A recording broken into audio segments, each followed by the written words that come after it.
Hello, everybody, and welcome along to tonight's episode of Star Trek Cuchulain. This is episode 5. So, episode 5, I've titled "Heating Up." So, hopefully, things will start to ramp up a little bit now. Some important announcements in regards to what's happening with the game, which will come across in the story. So, we've had to say goodbye for the moment to Morgan Deane. So Morgan has a little wee one at home, which is a little bit more important than playing this game. So Morgan will be, he's not being replaced. Morgan will hopefully come back for specials when he can. So, but we have a new player this evening to fill in that stopgap for the Alpha shift. So without further ado, here is our new player. And you all know her from many years running around with the Banshees and the Marines. It's Sharon. Welcome along, hey, Sharon. Jono. How are you? Thanks for joining us. I know you tonight. You're going to be playing an NPC, which has been an NPC. But to help us slot you into the game, you're going to play Lt Kristopher this evening. But then in a couple of weeks or in a few weeks' time, when we come back to the game, you will be playing yourself, as is everybody else. You know, just for the moment, just to get you going, we're giving you Lt Kristopher to play. So thanks very much for Shaz for coming along. And as usual, we have our XO, Frank. How are we doing? I see Frank. Hey everybody, how are you doing? Sorry, we're just playing with me nuts. You do that, my friend. They've been very roasted. It's very painful. Oh, I just hope you're and our acting tactical officer is Robbie. And then finally, our linguistic specialist and our only person in blue, Antoinette. Hi. So, although Antoinette is our sneak specialist, because the other two are absolutely rubbish. So this is our new Alpha shift, and what we've done. So in the last episode, let's go from Frank. Frank, what do you remember from the last episode? What's your log entry from the last episode? Oh, I remember having trouble with spiders, and trying to rescue Morgan, and trying to find out what else is going on. I think we made our way to the crashed ship as well. And we were about to find out what was going on in there. I think, if I remember correctly, we detected some sort of a life sign. And yeah, we have some investigating to do there, is what I recall from that. Okay, and Robbie, what do you remember? What's your log entry for tonight? I watched Frank basically Pink Panther blast that bloody sleeping spider. I mean, Clouseau is the only way to describe it. But yes, after dealing with the spiders and seeing Morgan's body almost subsumed into the ground into a spider nest, we managed to rescue him a little bit, although he's still unconscious and being looked after by Lt Kristopher and the refugees. Myself and Frank very, very, very badly failed to convince the refugees of our good intentions of investigating the wreck. So we snuck out after dark anyway, because, you know, we don't need no rules. Made our way over to the wreck and found a load of Cardassian uniforms that had been abandoned. I don't know why abandoned, but yes, they had been abandoned. And yeah, we managed to identify that this ship was a lot more active and a lot less crashed than we thought it was. It looks as though potentially they put it down in this manner to make it look like a wreck. Okie. Alrighty. So, Antoinette, what is your log entry? We fought the Paluku. Morgan started an analysis to see if there was a way to repel the Paluku.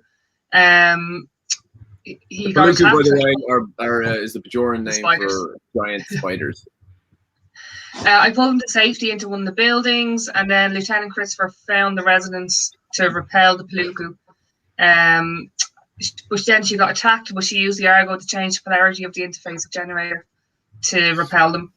We found that the Bajoran were dead, obviously, and Robbie defeats the Paluku with Kirk Fu.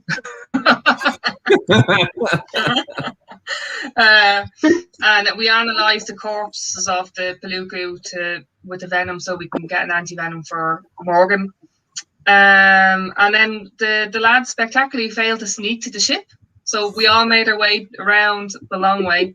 There was a Paluku under the engine. We got past him in the end. And then we got to the ship. We found the Cardassian uniforms. And what else did I say? 2 Cardassian uniforms. We got to the bridge. Yeah, and the bridge looks fully functional. Like Robbie was saying, it looks like it was actually set down and didn't crash, so that they have lied to us. So we need to find out why. All right. So there you go. So as you can see, the guys have been something nefarious going on here with the Bajorans. So currently, where everybody is, Frank, Robbie, and Antoinette are all on the small bridge of the downed transport, which is, as Antoinette has said and the lads have said, quite functional. It's there's a lot of systems still online, even though the ship has been torn apart. So someone's been in here and repaired the hell out of it. Sharon, as Lieutenant Kristopher, is back at the settlement, keeping an eye on Morgan, who has been poisoned by the venom of the spiders that tried to drag him underground. However, try as they might, Morgan is being kept unconscious so that the venom doesn't spread throughout the system any worse than it has already. So they have developed an anti-serum and an anti-venom, which is running its course, but it's slow going. So Morgan, for the moment, is still unconscious and unable to help in any way, shape, or form. So, all right. So, Robbie, I think at the last game we said you guys had 7 momentum and I had 12 threat. Oh God, no! It's 4 momentum and 7 threat.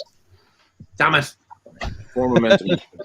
And as it's a new session, we lose 1 point of momentum. So 3 momentum and 7 threat. Num num num. 7. We lose the momentum for just start the game. Oh dear. Yes. Yep. Yeah. Didn't complete the last session quick enough. That's an incentive, Frank, for you guys to use it and spend it, not hold on to it. It is a finite resource that can run out. Yeah. But at the same time, it's easily generated again. So, as usual, everybody out there who is watching live, thank you very much for tuning in live. Drop a message in the comments, say hello. And even though I know a couple of the players don't quite. Spoilers isn't the word, but backseat driving. Backseat driving. Don't do that too much. But everybody, please have a laugh at the comments, and those comments that we do like will pop up. And throw hints. Frank wants hints. Robbie doesn't. So just put in I don't parentheses. think hints is helpful, Frank. We suggest for Frank that you do this. Robbie, don't leave this.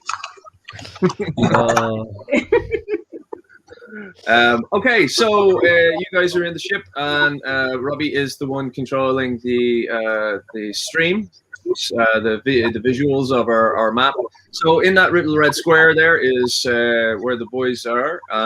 Actually, up where Robbie is, there is where you guys are inside the bridge of the ship, and then over in. Let me switch to my. I'll go here. And so we have this. Just while Jono's getting himself organized, don't forget, guys, if you are commenting on the stream, don't forget to give StreamYard permission to see your name so that we can see you, as opposed to just being Facebook user. John, is this live on the YouTubes as well? It should be live on the YouTubes. It should be. Let me. Yeah, we can do an old check and make sure that is live. On the YouTubes. It is live on the YouTubes. Good. Thanks for checking that. Saves me scribbling through that. I have it live up on Facebook, making sure the Facebook is running it for us, which is great. So, and hello to anybody who's watching after the stream is over. So, because we have people who watch from the various places throughout the region, and not only the region, but over in the States as well, when their time frame allows. So, if you're watching from somewhere that's not Ireland, again, chime in the comments. We're playing this live on the stream so that people out there can join in with us and chat to us and get to know us better. So that's kind of this, as you can see on Robbie's screen, that's the state of play in regards to map making. We've got 3 of our crew members on the bridge, and over here we have Lt Kristopher and Morgan, who are in the makeshift infirmary of the common area of the settlement. So at the moment, the Morgan and Sharon, they're on their own. All the rest of the Jorans, they have their living quarters in this area, these buildings over here, and this is their air conditioning unit. This is one of their temples. This is their silo for where they store their food, and then all up around the northern area of the map is where the spiders live. And then we discovered one little ninja spider was living underneath the thing down here. So, which the guys were sneaking by. I don't know what those are. What is that for? Get rid of those. All right. So, for the moment, so guys, you're on the bridge. Is there anything that has come to mind that you want to do?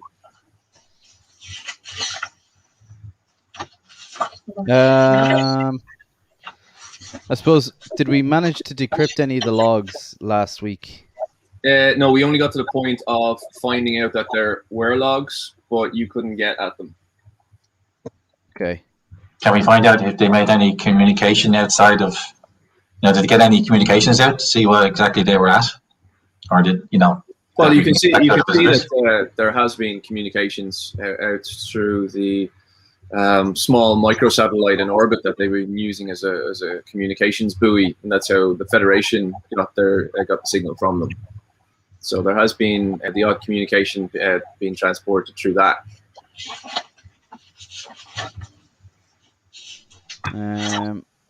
I suppose the first thing I'd like to see is if there's any kind of security lockout on them, on the logs themselves.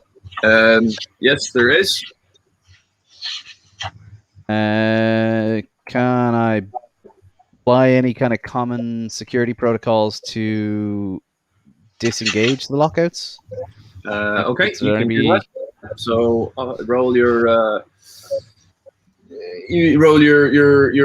insight and your insight and security for that. Roger Dodger. So that'll be 14. Insight and security with a difficulty of 1. 1 success, 1 complication. Yeah. All right. Oh, interesting. Oh, the chat window is now floatable because it just did it for me for some reason. All right. No, don't do that. Give me that back. Thank you. How does that work? Okay. Sorry, the Roll20 just did something to me, and I'm like, oh, really? That's slightly annoying. Okay. Right. 1 success and 1 complication, and that is a very bad complication. Right. So, Robbie, you've managed to come down into the next level of the computer's operating system, and you have you can now see log entries and dates and stuff like that. But opening up the logs, you can't open the logs, as it were. You can't see what the communications were to or from. You're getting a level of which it's just here's a transmission that happened at this time at this start date. Okay. But you can also see that in certain sections there is a language, a code language that you are very, very unfamiliar with. Okay, I'm gonna obviously let Sharon and Antoinette know. I can't actually break through this. There's some kind of code language that I've never seen before. All right. I can come over and help. I have my linguistics. Maybe that will help me a little bit. Xenolinguistics. Okay. So give me a xenolinguistics roll to see if you can recognize the language, Antoinette, with a roll of 1. A difficulty of 1. Insight and science or reason and science, John? It would be for this one. It would be reason and science, I think. Reason and science.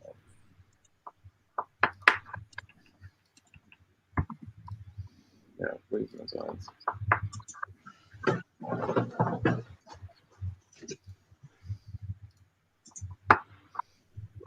2 successes.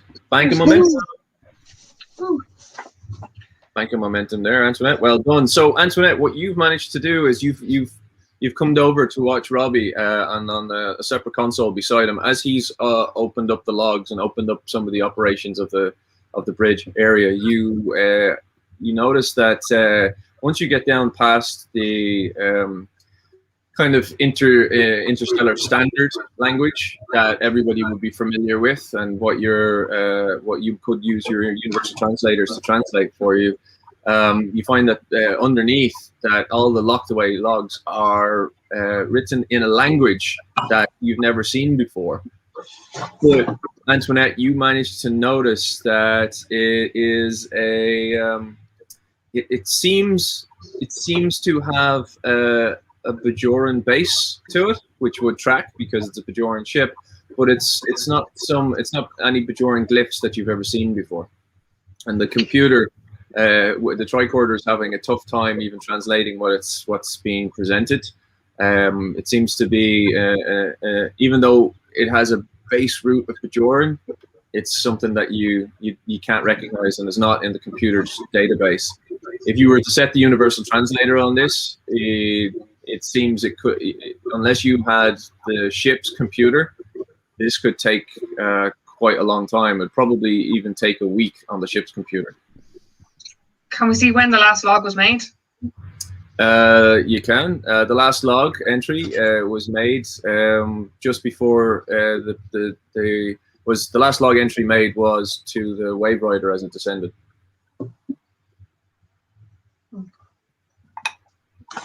Can we contact the Wave Rider to see if he received that communication or was able to decipher it or got anything from it?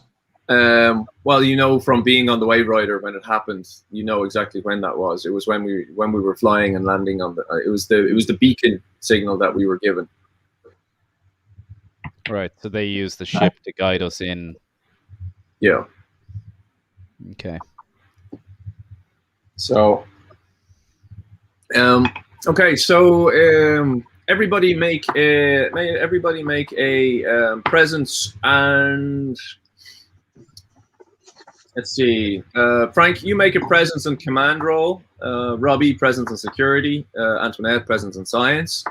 And Shaz, we're with the bridge. We'll just do those 3 for the moment, because you're petting Morgan. Says, "Okay, Morgan. It's all right, Morgan."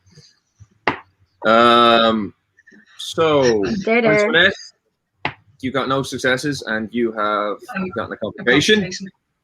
Okay, noted. Frank, get a critical success. So Frank, you can bank 2 momentum. Lovely, thank you. Mind if I got now? And Robbie, you get 2 successes as well. All right. We're already at our maximum momentum, so maximum momentum. So you've got all your momentum, and so Antoinette, just as you were trying to figure out and decipher that language, you seem to have triggered something. An alarm starts going off on the bridge. Frank and Robbie, what you managed to notice is that since Robbie has opened up the operating system of the bridge, you can see that the power lines going to the settlement, it's powering a lot more than just lights lights, air conditioning, toilets, and etc. Power outlets and laptops. There's a hell of a lot more power going through that, but you can also see that the warp core down here on this, what's left of the warp core, it still works, but it doesn't have anywhere near enough power as to what's being output.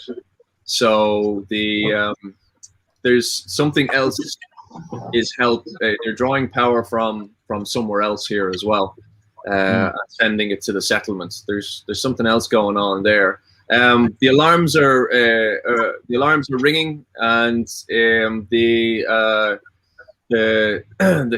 bridge starts to go into a lockdown mode. So what do you do? Bail out. I was going to say, if there's any way we can use the sensors on the ship to find out where that power is going. Sure, or is there anything we can do to prevent that lockdown, so we can actually use the sensors to investigate that? Yep, you can. You can do a insight and engineering roll for that, Frank. Insight and engineering. Okay, let's look here. But again, just to reiterate, the blast door here is coming down. Well, the doors are closed already. The locks have engaged. Oh, okay, cool. Okay. So you can see, the way, like it closes. Now the thing is just gone. So can I spend the momentum now for extra dice on this? Of course you can. Yep. Okay. So I'm gonna roll for 3 dice. Yeah, Sweet. All right. It's a difficulty of 1. Well done. That's all you needed, Frank. Well done. So Frank, as you read in the console, you see that the ship has tapped into some sort. There's beneath this area, this area, there seems to be a massive amount of geothermal energy, and below the surface there are quite a lot of lava tubes. Some are active, some are not. It seems that one of these lava tubes is probably where the spiders were trying to drag Morgan into. Because some of them are close to the surface, some of them are not. Some on the surface, some on the towers. But yeah, so there's the ship seems to be tied in. The Bajorans seem to have taken this. The Bajorans seem to have taken the geothermal qualities of the subsurface, tied it into the ship's power in an attempt to boost the output to the power lines to the settlement.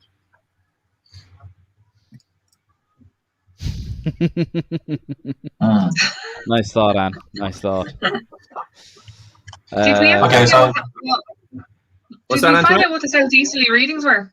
Remember those south energy readings to the southeast? Yeah, no, you didn't find out what they were just yet. No. Okay. Well, we did have brief contact with the Rave Rider, and he did pick up a chronoton signal. Oh, yeah. So that's my scribbles I've written down. We're not sure what they are, but we have a vague idea that they might be chronoton based. Right. Is there any power flowing to the door console, John? Anything like? Is it dark? Like everything's still active, but it seems to be a manual lock that's in there. So if you Robbie, make a insight and security roll, please. That is 9 and 5 is 14 by my maths. Mm-hmm. 1 success and a complication.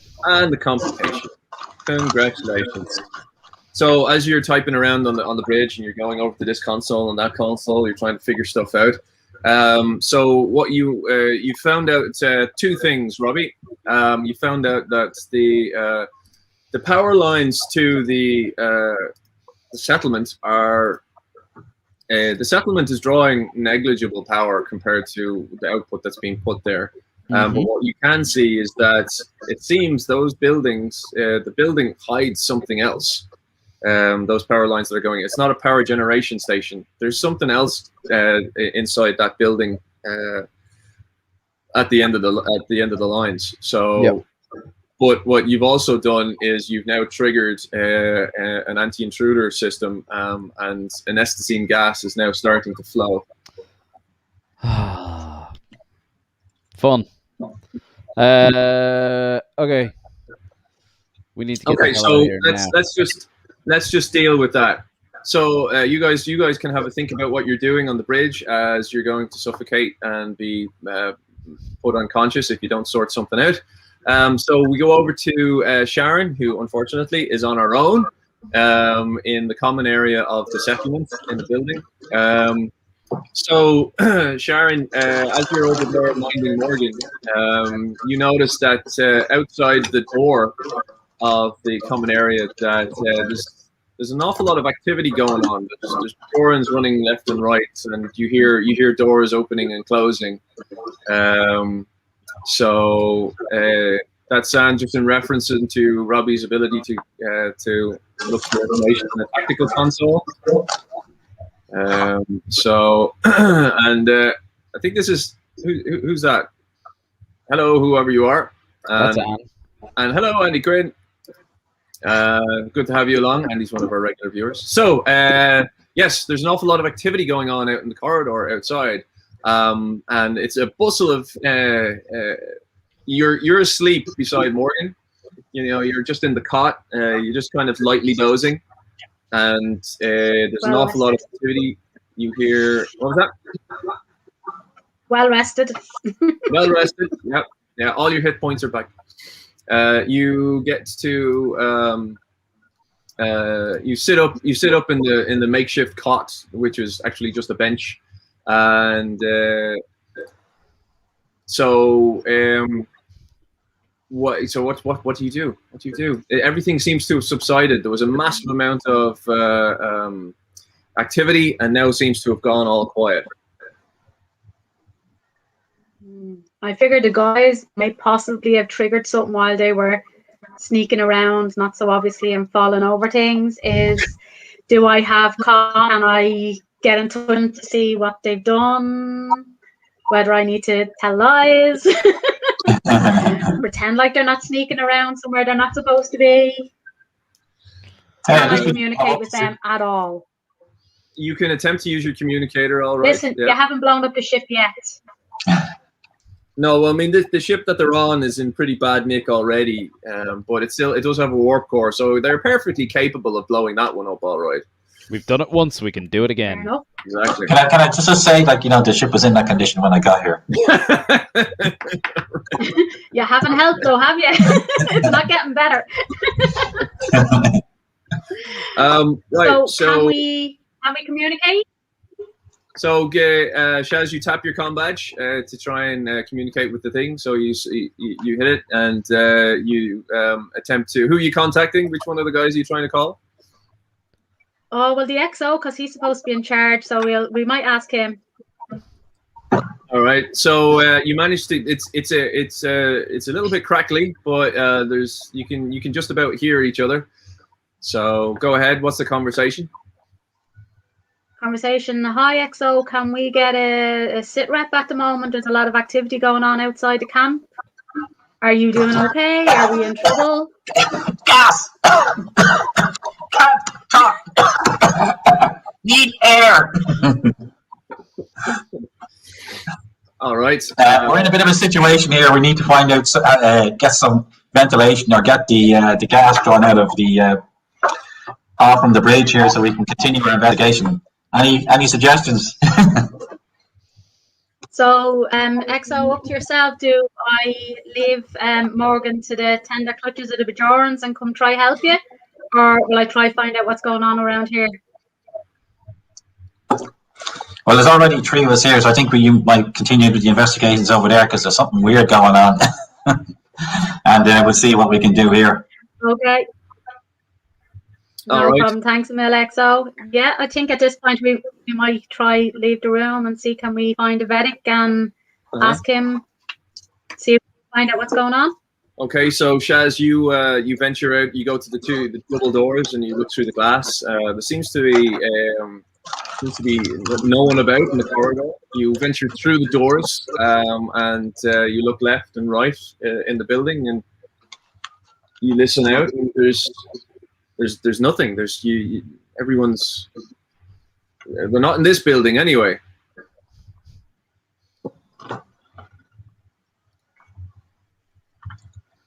Okay, so is there any noise in the background? Can we tell where everybody has gone to? Is there any activity outside the building I'm in?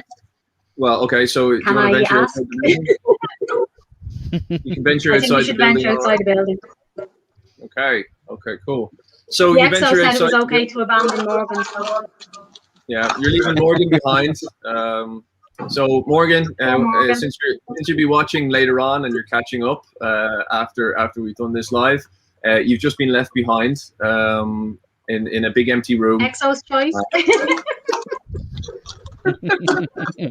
You've done what you can from him. Like, we need to find out what the hell's going on here. Might be the best chance we get him back. So you venture out. So Shaz, you venture out into the kind of the settlement square, the area between buildings, and you notice nobody. It's empty. You know, it's very empty there. And give us a insight and let me see, insight and let me see. What about you? Or presence. Give us a presence and security roll there, Shaz. So that gives me a grand total of 9. So this is going to be fantastic. Yeah. Don't forget, you can spend momentum, Shaz, to give yourself an extra dice. How are we on momentum at the moment, Robbie? We have a ton of it. You have 6 momentum. Okay. So can I spend a momentum just to get some help? Of course you can. That's a dice for you. Okay. Can I just ask, when does 6 momentum constitute as 1? You can spend momentum up to a maximum of 5 dice. However, the cost of each dice is cumulative. The first dice is 1 momentum, the second dice is 2, the third is 3, etc., etc. There's 3. I'm actually a bit worried about using too many of the momentum with the 3 of them suffocating in another ship. So I think I might just spend momentum and hope for the best. What do you think? Spend away. So is that 3 dice and a target of 9? Yep. It is. The target What's is the difficulty, 9 and below. 9 John, and below. what's the difficulty we'll hope rating? for the best. Difficulty is 1. Cool. 0 successes. Oh. So, Karen, you are out in the middle of the. Robbie, just pull up the map there first if you can. Yeah. So, Shaz, you walk out into like the town square, the settlement square, and you are over here, and you're Right. you're standing there, and you notice nothing. So you're just standing there looking around, kind of going, "Where's everyone gone?" So for the moment, so abandoned.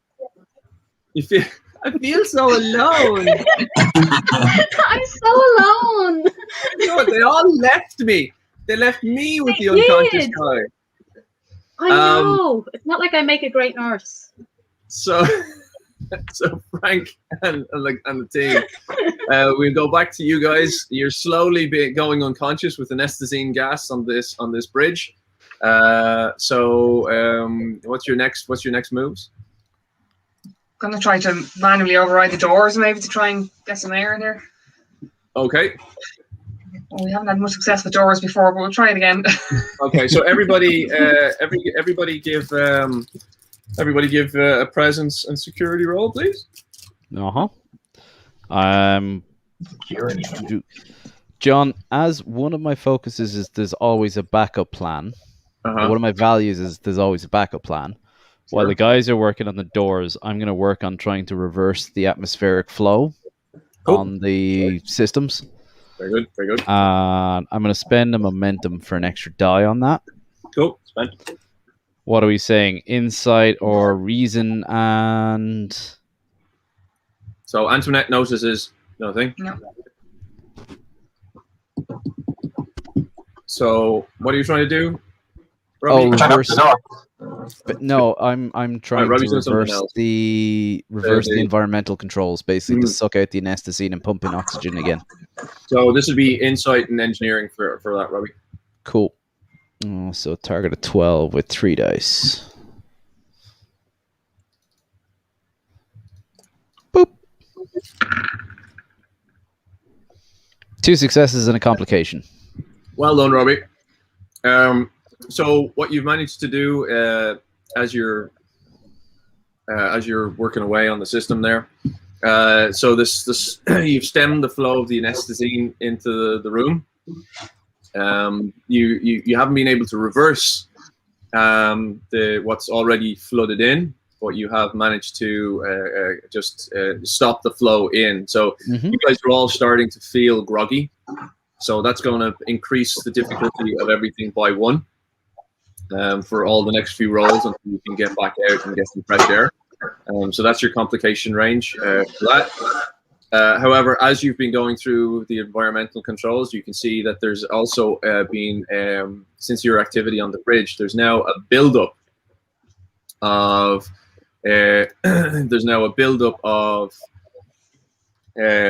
power going through the lines back to the settlement, and the power buildup has increased quite significantly. So Frank, you still have to roll. Oh, Frank rolled. Frank got 1 success. Well done, Frank. So Frank, you've managed to. So what you noticed, Frank, is that this bridge, being a small transport, has an old escape hatch airlock. Besides the door that you're in, it's just behind a little bit of debris near where the Cardassian uniforms are. So you've got that alternative as well. So you now know that there's 2 doors in this area. Okay, so let's try and get that escape hatch open. Okay, so back to Sharon. So Shaz, you're over in the settlement going, hello? Hello? What's your next plan?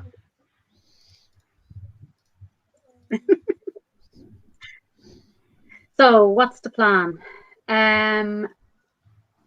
So when we last, there's nothing around me, can't hear anything, can't see anything.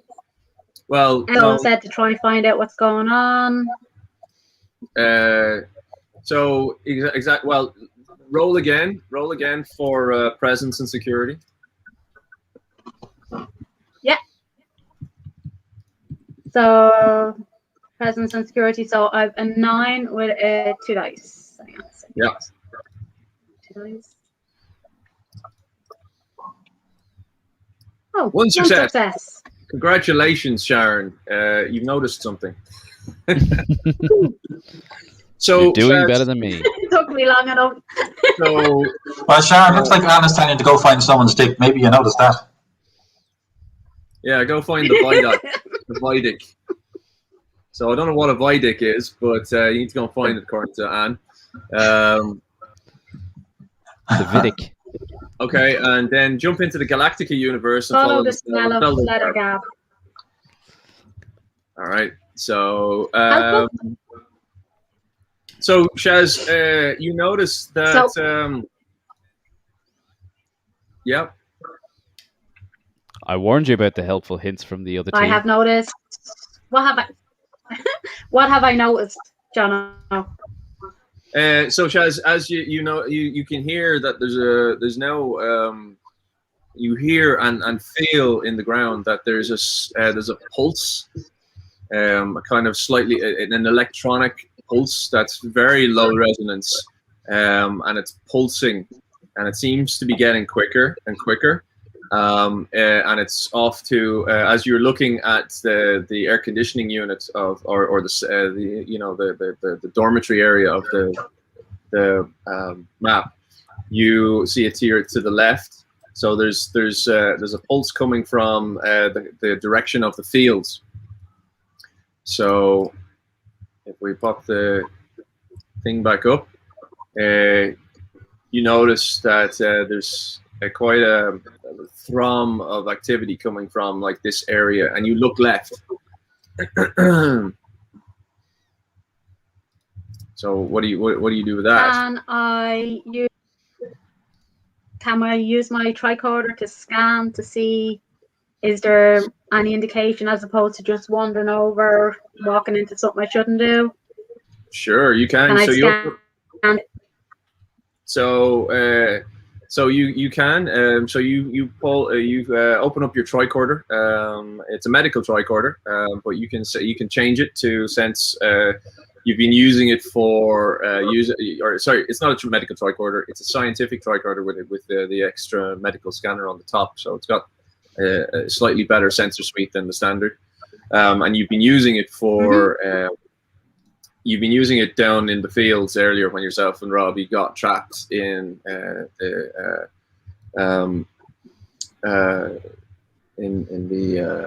transdimensional space. Yeah, the interface. Yeah, sorry, thank you, Robbie. Interphasic space. So, so you notice. So you can scan. So you find that there's a lot of energy pulsing through the lines into the building. Down to the right. So and the readings of it are highly charged exotic particles are being sent to that building. It's not just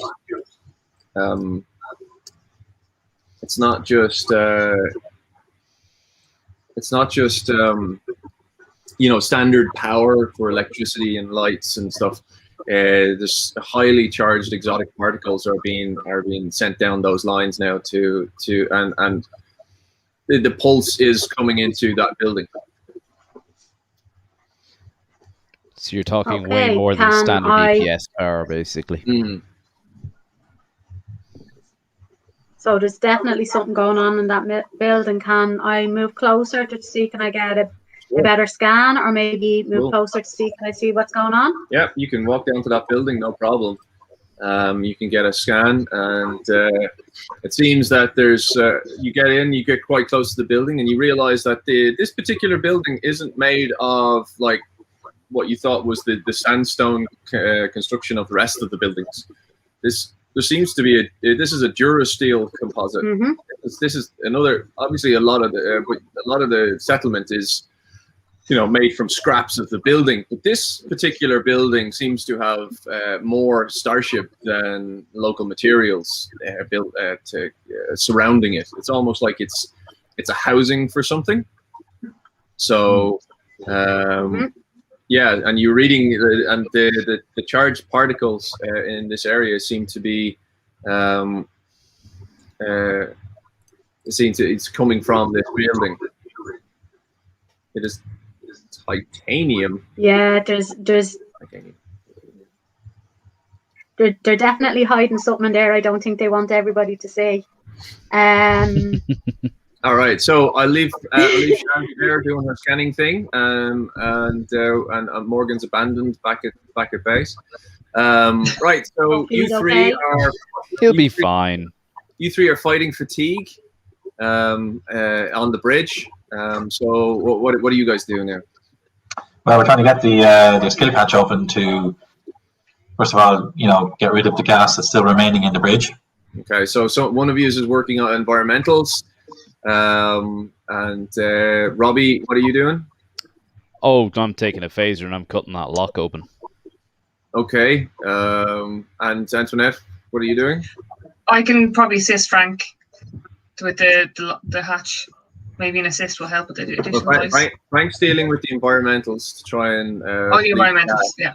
So you're going to work on the hatch, and Robbie's going to, use a phaser in in a room full of gas that you don't know how it's going to interact with phased energy.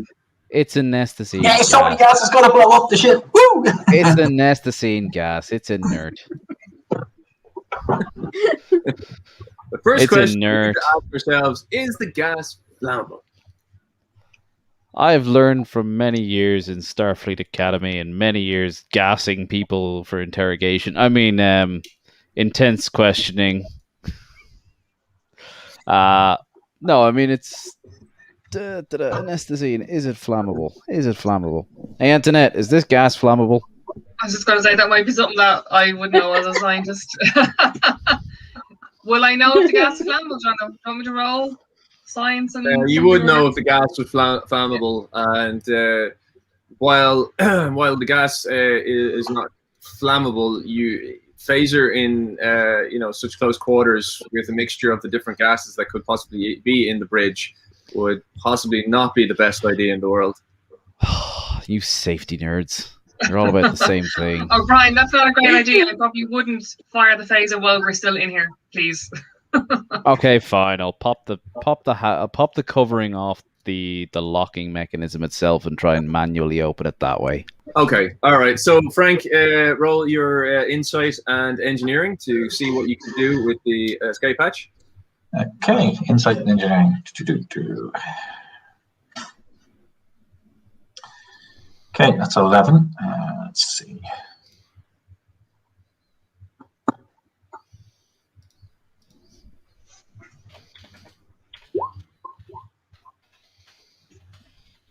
One success.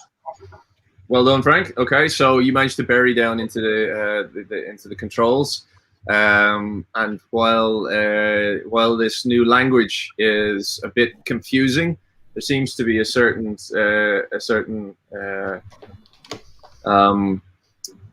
kind of standard orientation to the controls. So you've managed to figure out that a couple of goes will give you could get you open that lock open. Right, Robbie, what are you doing? I'm gonna pop the covering off the lock hatch itself and actually try and open the mechanism manually, because the science nerds don't want me shooting off guns in such a close quarters. Nerds. Damn nerds always ruining my fun.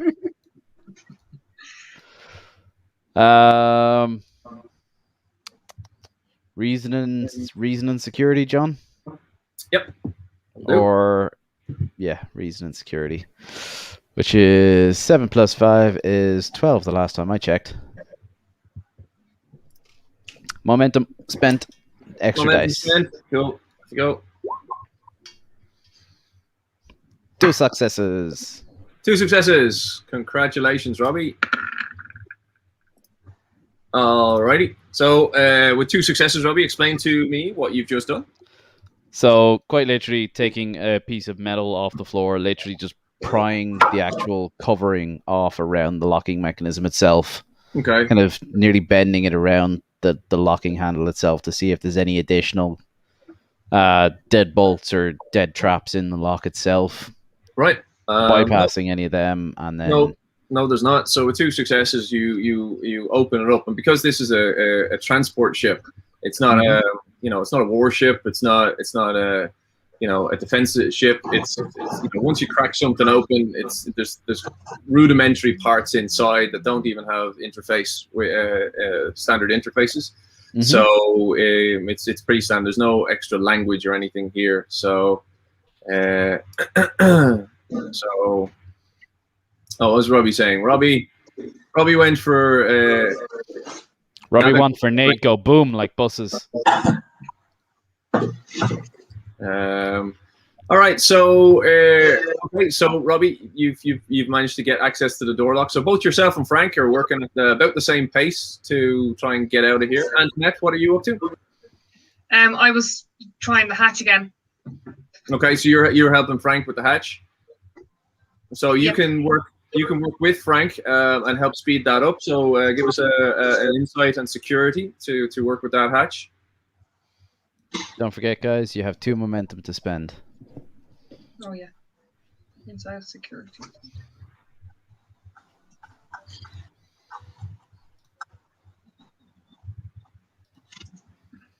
Okay, so no successes there. So Antoinette is of no help whatsoever to the door. You do your best, but nothing happens. But you did get a complication, Antoinette, which is unfortunate. Oh, it's a door. Oh, well, who was it? No, John, sorry. She rolled a 20 and a 4, which would be 1 success. What? Oh. 20. Oh, yeah. Why is it giving you 0 successes there? Because you put a plus 13 in it instead of putting it in your target number. Right. So you get one success. Sorry, I was just reading. And one success and a complication. And the Yeah. complication. Okay. So I'll take it with Antoinette, you have managed to, well done. So we'll give you that then. So between yourself and Frank, you've managed to operate the controls in such a way that the hatch blows open. Okay. So everybody roll a fitness and security. Everyone roll fitness and security that's on the bridge. It's okay, Shaz, you're okay. Fitness and security. Thank you. 2 successes. 2 successes from Robbie. Okay, Robbie, you're so used to explosive decompression and change in atmosphere. Your ears pop, but you're okay. Frank, you got no successes. Nil point. Nil point. And Antoinette, what did you guess? It's doing something weird. If you see Antoinette just beside your 2d20, it's got a plus number in it. Yeah. Just set that plus number to 0. Oh yeah. Oh, I don't know what was on before. Success. One success. So, Antoinette, you're also okay. So you get a kind of your ears are ringing. There's a pop. There's an atmospheric pressure change. And Frank, the mix of the anesthetizine along with the pop gives you just that added blow. You feel weak at the knees, and you fall over and you collapse down. And you've massive ringing in your ears. So you're deafened for the moment, and you're dazed. You haven't taken any stress points, but you're not completely compass mentis. Your head's going, and you're down on one knee, you're coughing, and so yeah. But the thing is open to outside, and there's a way out. So back to Shaz. So Shaz, you're outside. And just before you guys leave, you notice that the build up, and there's an alarm on one of the consoles has started to flash, and there's a lot more information going to one of the consoles. So you guys can either leave the bridge right now, or you can stay and figure that out. So, as the guys are right next to the hatch already, and I'm closer, like I'm at the door, so it's more for me to travel. Yeah. I say to them, "Get out! I'll look at the console and find out what's going on." Okay. So Antoinette, you take Frank and help drag him outside, just to get some clear air into his lungs. Okay. So since we're doing that, Robbie, make a reason and security roll. Okay. Mr. Security Man. 7 and 5 is 12. The last time I checked. What's the difficulty on this, John? The difficulty is 1. Okay, just give me 1 sec.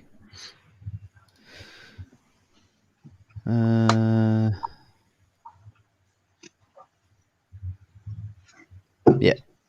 Okay. Sorry, I was looking at what tools I could use. 1 success. 1 success. Congratulations. The console that you notice is starting to become hyperactive, Robbie, is the deflector control unit. And you can see that all the power from the ship, anything that's generated, anything that's been accumulated, is being sent through the deflector controls. And it seems that the deflector dish is still operational.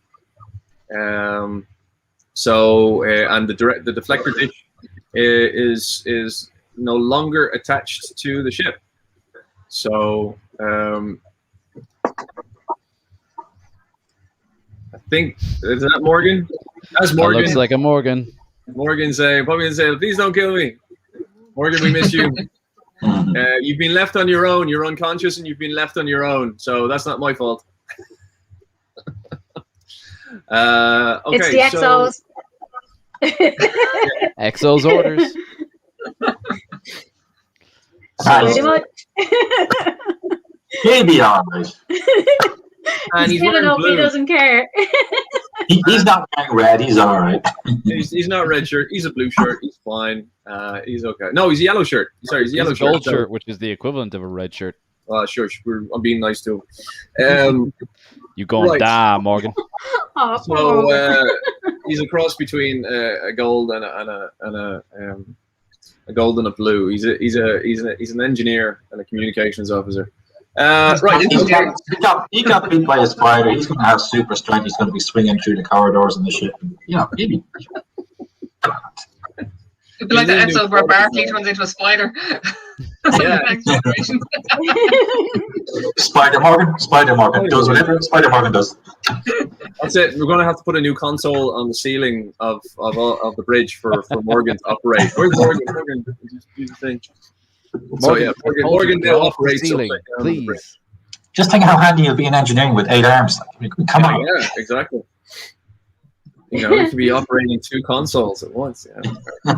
And he had those compound eyes, like 2 eyes here, 2 eyes here, 2 eyes here, and your main eyes. So yeah, Morgan's going to have it'll be a mixture of Barkley in the nth degree and Barkley in Genesis. So Poor Lieutenant Broccoli. And right, okay, so Morgan, Robbie, you managed to you notice that everything is channeling through. There's a massive surge of power building up and going through deflector control. Mm-hmm. And right, so we're back over to Shaz. So Shaz, while you're outside the building, over across at the compound, you notice that the ground is starting to pulse a hell of a lot more, and you'll also notice that.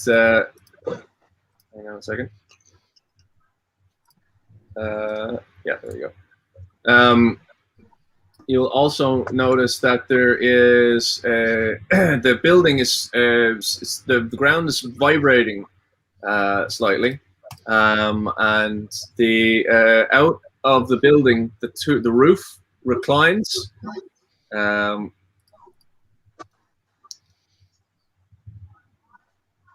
the roof reclines, and out of it starts to rise what seems to be it's not a perfect dish, but a dish nonetheless, and you recognize it as kind of it's large enough to be a starship's deflector dish is rising out of the ground. And you see, as with all things visual in Star Trek, you see that energy is starting to collect in the dish. Those sneaky Bajorans.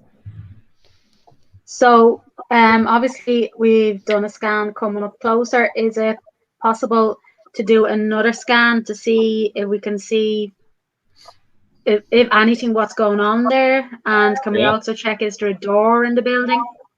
See, is there any way to gain access? There is a door in the building. It's literally just around the corner from where you are. And you can take another scan.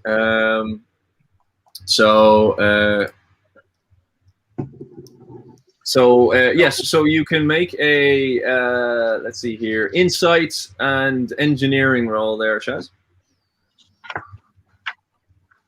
Okay. Oh, sorry, insight and insight. engineering. We're looking at insight and science. Yeah. Yes. So insight. So that's a 13. Good. I don't suppose my focus as an atmospheric studies help in that one. It would do very, very much so. So yes, that would reduce your difficulty down to 0. So you're just rolling for momentum. Roll. Okay. As I said, I was rolling for 14, wasn't I? 13. 13, yeah. 13. Okay, and roll 2. Okay. Congratulations, bank 2 momentum. 2 successes. Super success from Shaz. So Shaz, as you're scanning from the outside, you see that the massive buildup in energy in the deflector dish popping out of the top of the building is highly charged chronoton radiation. You also Okay. notice that you also notice that the dish is aiming towards the middle of the fields, and if you turn around, you'll notice that there are a couple of Bajorans down at the console. So Okay. let's see here. Right. Well, Ooh, Jesus, no. I think first of all, maybe I should communicate with the XO just to let him know what I found and what's going on, just in case, something goes wrong and I disappear, so they have some idea what's going on. Yeah. Or we, survive. Well, it's not looking likely for you, but the XO might. Well, I'm all right. Antoinette has pulled me off the ship, so Antoinette pulled him outside. He's doing well. We're just like, bye. So Frank and Antoinette, you're kind of sitting on the side of the ship. Robbie's still on the inside, and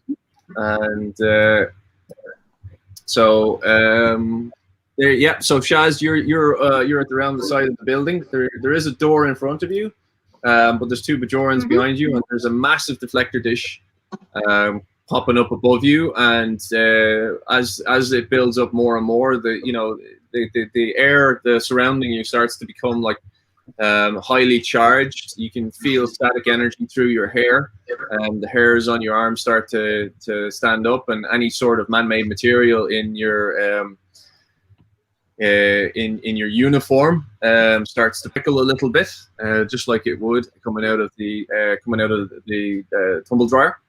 So okay, so that's what's going on with Sharon. Frank and Antoinette, as you well, not so much Frank, but Antoinette, as you drag Frank out to get some air. Frank is kind of leaning down, with his hand between his knees, panting as if he was like Morgan climbing some ladders. But Antoinette, you can see off in the distance that this massive dish has risen out of the building across the way, and you can see the massive blue energy is pulsing and circulating on it. This thing is about to fire. This thing is about to go and do something. So what do you guys do next? Maybe if Robbie's still inside, I'd call Robbie and ask him, is there a way that he's able to cut the power from the ship? Can he disconnect the power from the console? That's if he's not dead.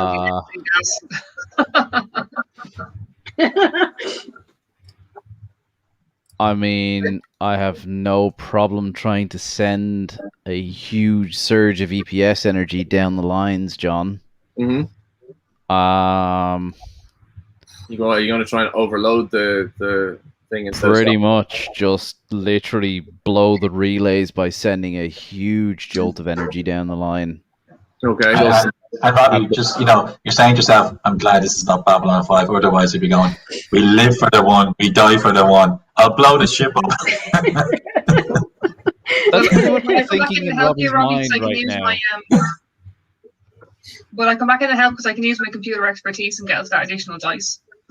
Oh, well, I was thinking of just using the security expertise to just override every single safety protocol available, set it to like condition 1, red alert, and just shunt all the power straight into it and just blow it to hell. John always blown up the ship again. What is Alpha Ship's solution to all problems? Like to just blow up the damn ship. It's the only way to do it. As many wise men in history have said, there is no problem that cannot be solved without the appropriate application of high explosives. Oh dear. Right, go ahead, Robbie. So again, going for an uncontrolled EPS shunt into the deflector relays to try and just blow them. Can I use my turn to move to a safe distance? You can indeed, Jan. You can indeed. Daring and engineering, John, or Well, yeah, okay. Daring and engineering. You can either use, you can use insight and engineering, control and engineering, or daring and engineering. Any one of those would be. oh, considering how stupid and reckless this plan is, I'm going for daring. Right. Don't forget the momentum as well. I'm going to spend 3 momentum to get 2 extra dice because I reckon this is going to be 3 momentum spent. Right.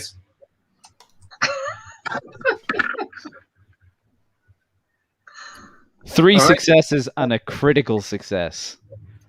3 successes and a crit, so that's 4 successes. Okay, congratulations. Nice. Well, that's way more. That's 1 more success than you needed. So I'll give you back that 1 momentum. 1 momentum back for that.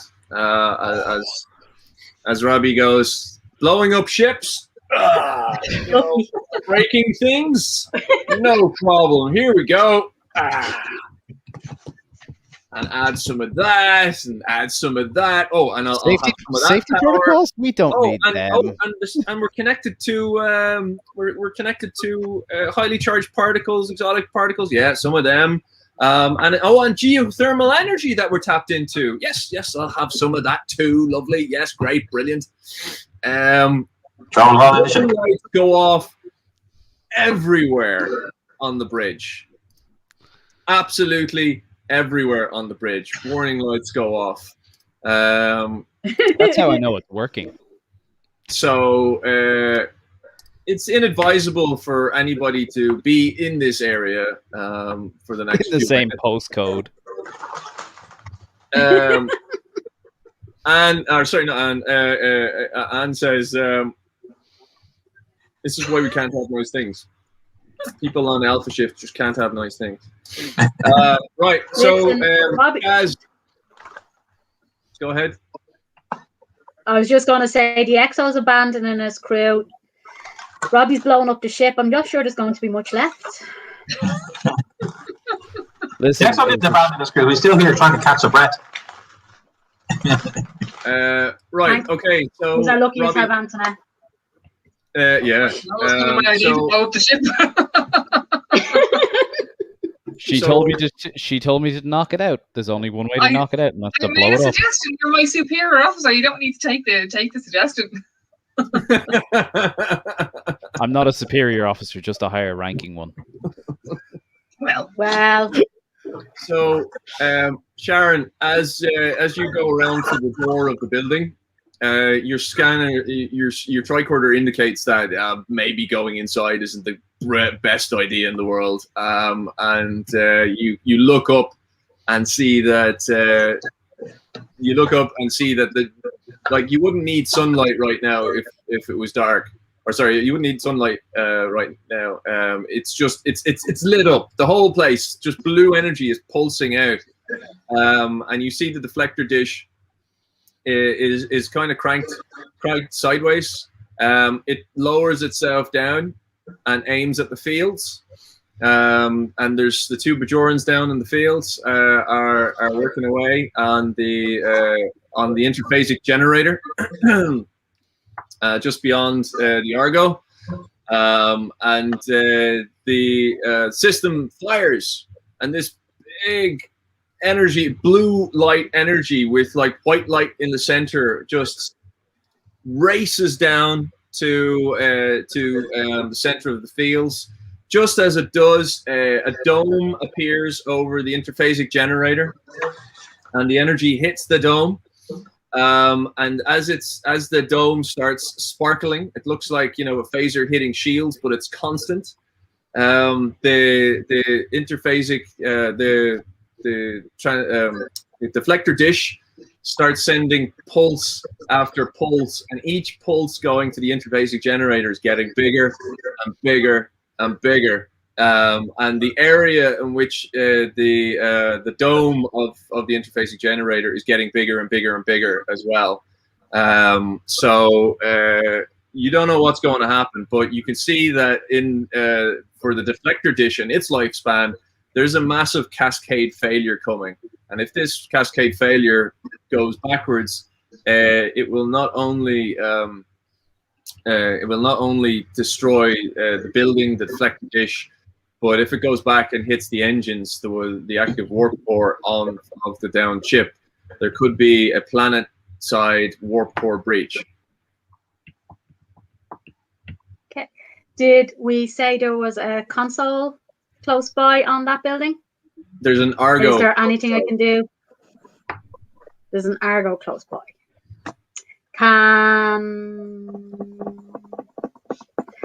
Am I looking at escaping here? Will I keep trying to find out what's going on? One that's trying to blow up the ship. These lot are trying to blow up the deflector. So, so you guys, you still have like static communications. You can talk to each other and figure out what to do.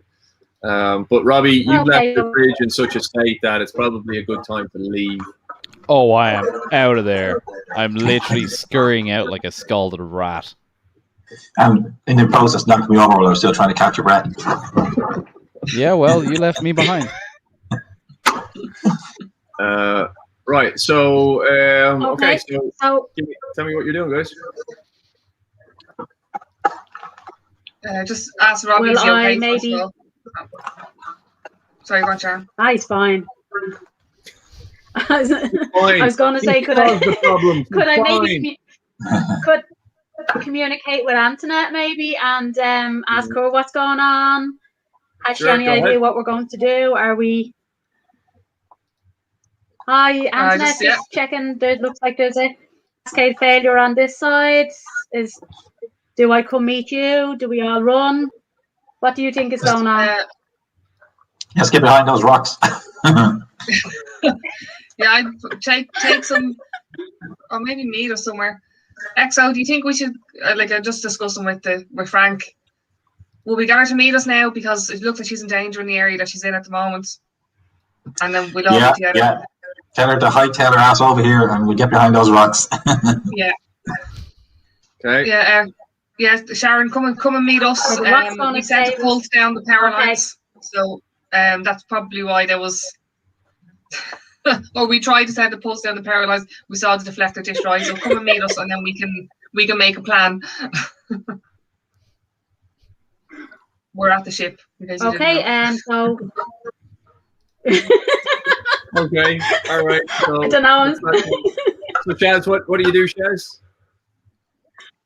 I think I'm going to make my way towards the rest of the crew. Okay. The away team. Misery loves company. We should all fight together. How are you going to do that? You said there was the Argo was close by. The Argo is right beside you. Yeah. Funny, Anne. Can I use the Argo to get to the other guys?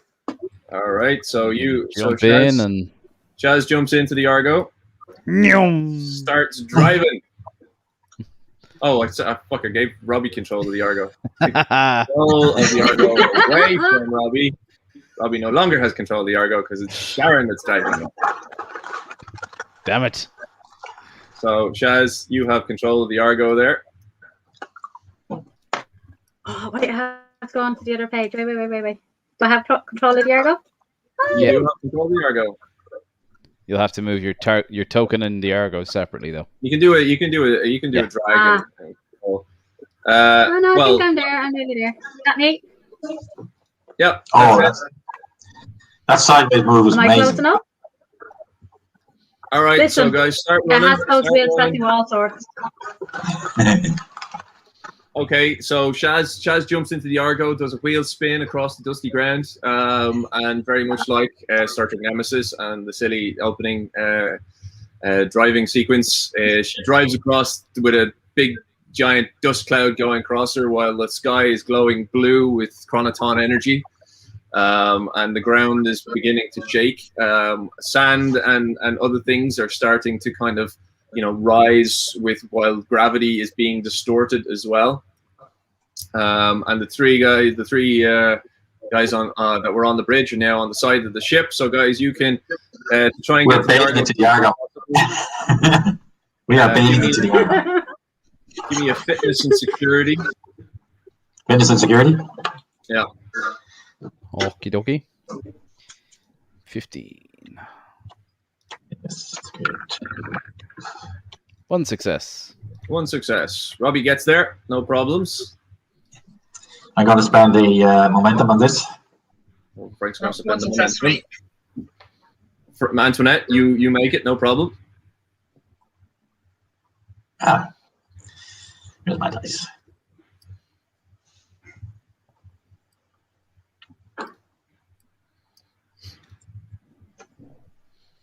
Okay. There were 2. And 12. 2 successes. Frank, you bank a momentum that you spent. Moment. All good there. Well, roll, Frank. You already spent the dice, so roll the extra dice. Yeah. I didn't bother with the momentum. I just went for the 2. Please. No, when you spend it, you have to roll it. If you declare it spent, you have to roll it. Cool. Just roll 1 dice there, Frank. Got it? Yeah. 1 success. Congratulations. You get another momentum. B. Yay. So Frank actually bounds across with three successes. Frank just like leaps and bounds in front of everybody. Just after catching his breath, he's had enough. He's just like, oh, I'm gone. Bye bye. He's majestic. He's like parkour across the rocks. Frank slides down the side of the ship's hull. He lands deftly in an Iron Man superhero pose at the bottom. He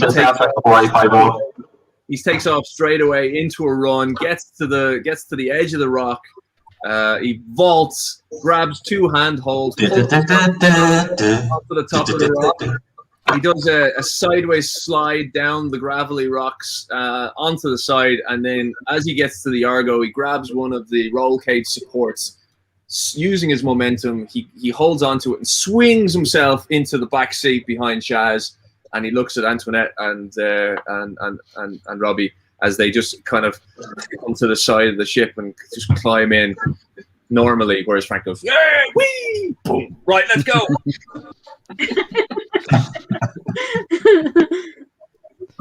All right, I get on the really uncomfortable Michael Dorn seat.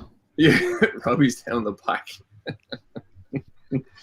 Okay, so there's 4 of you squeezed into a 3-person craft, no, this is. We said this was a modified, so this is a 5-seater, isn't it? Yeah, I think so, because we had 4 of us initially coming off with it. So, and there's as you jump in, and Shaz turns the Argo to drive away. Everybody roll your presence and security. How big is this boom going to be?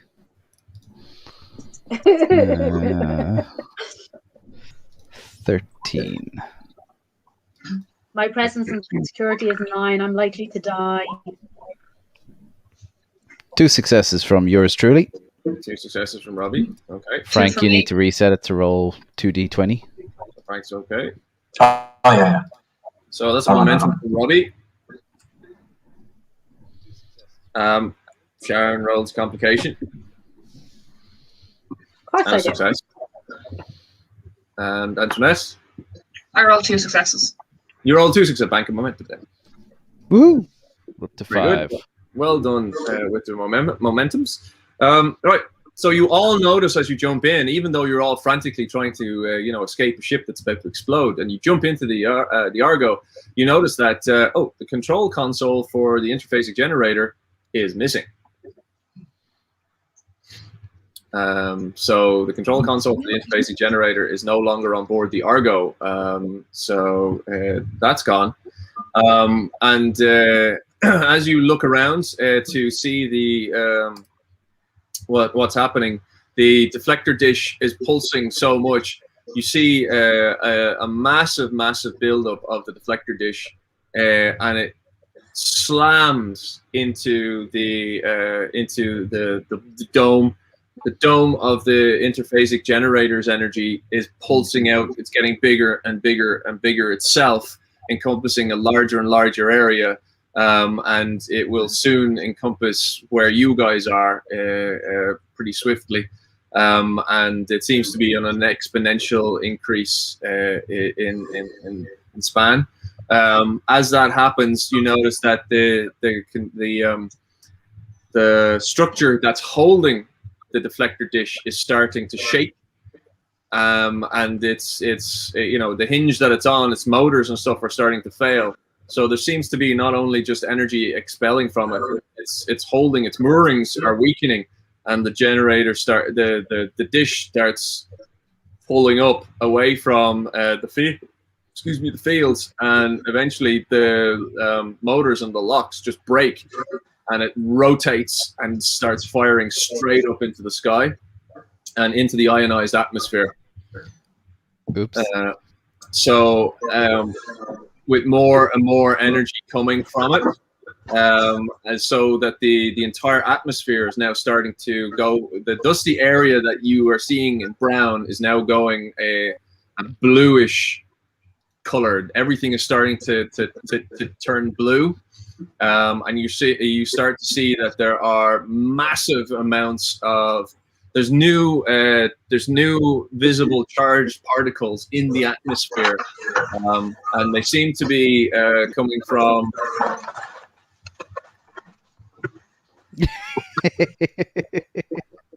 they seem to be coming from the southeast.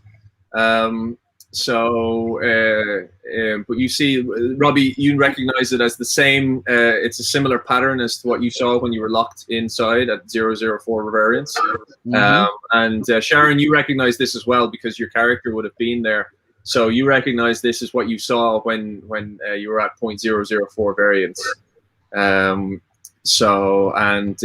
As you look back, you notice that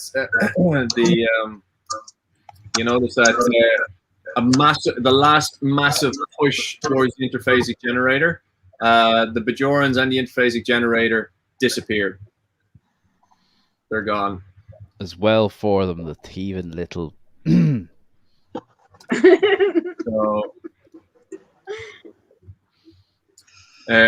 Right. So okay. So that's the deflector dish is now is pointed straight up into the sky with massive energy, a chronoton energy going into an ionized atmosphere.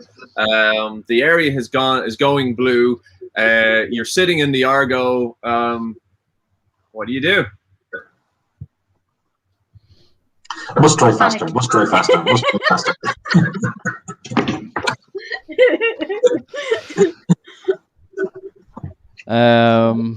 Make our way over. Like, I wonder what's going on. Are they using the interface generator to make a bigger area, maybe for themselves than they had initially said?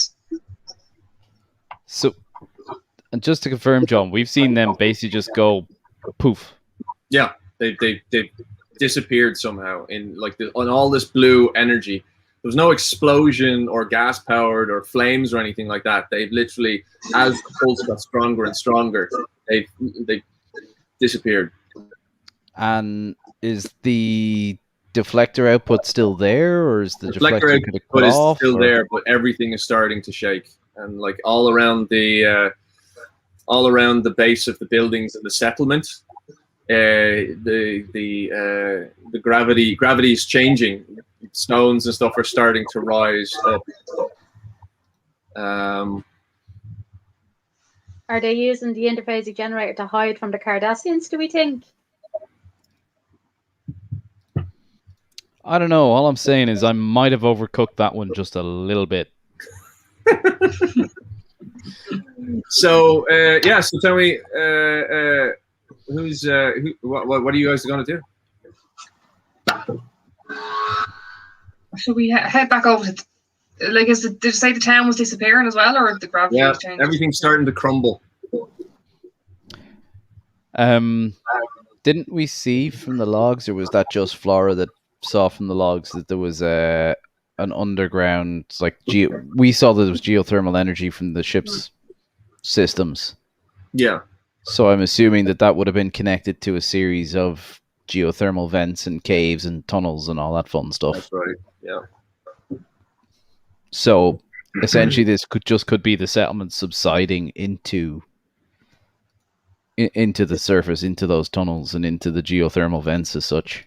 It's quite possible. And right, everybody make a presence and security roll. Frank, make a presence and command roll. Can I use my atmospheric studies again to help with this one? No. Roll. No. 2 successes there, Robbie. 1 success from Antoinette. We good? What's the difficulty, John? It's 1. What did you say? Sorry, Jonah, what did you say we were using? Everyone except Frank is using presence and security. Perfect. You're So on your like- maximum amount of momentum now. So like 3 for you, Sharon. That's your target number. Perfect. As you're all sitting there observing this happening and watching buildings collapse and crumble, you remember that, oh shit, Morgan is in there. Morgan. Oh no! Oh Sorry, Morgan, we forgot about no! you. Morgan! Hey, Flora, you want to turn us around so we can try rescue Morgan? Yeah. All Now right. he's remembering. I can't Are we believe going I back to actually have to Morgan? make you guys do an initiative memory roll to remember that there's a crew member being unconscious and incapacitated, left behind on his own, who messaged not 30 minutes ago, don't kill me. Everyone forgets the NPCs. Are we going back to get Morgan? Yes. Yeah. I think we should try it. Yeah. I know, wait, Hey, I John, have to get that way right. We brought a lot of pattern enhancers with us, didn't we? He did, yeah. Okay, I've got a I'm there, crazy you's plan. coming? Right, well, before you get there, Shaz, because things are shaking around and stuff like that, it's not that easy just to drive across. So you're going to have to roll small craft. Okay. And if Flora doesn't have small craft, you might consider changing who's driving. Yeah, she doesn't have small craft. I do. So who wants to? Who She wants has to a pilot uniform and a Flora? tricorder. She's got clothes. Hey, it's better than Frank. It's better than Morgan and Antoinette during the first episode. That's right. That's true. She got dressed this morning. It's okay. She came dressed for work.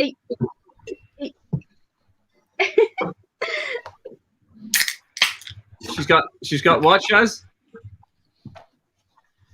She has a uniform, a tricorder, and a communicator. Are any of those helpful right now? No.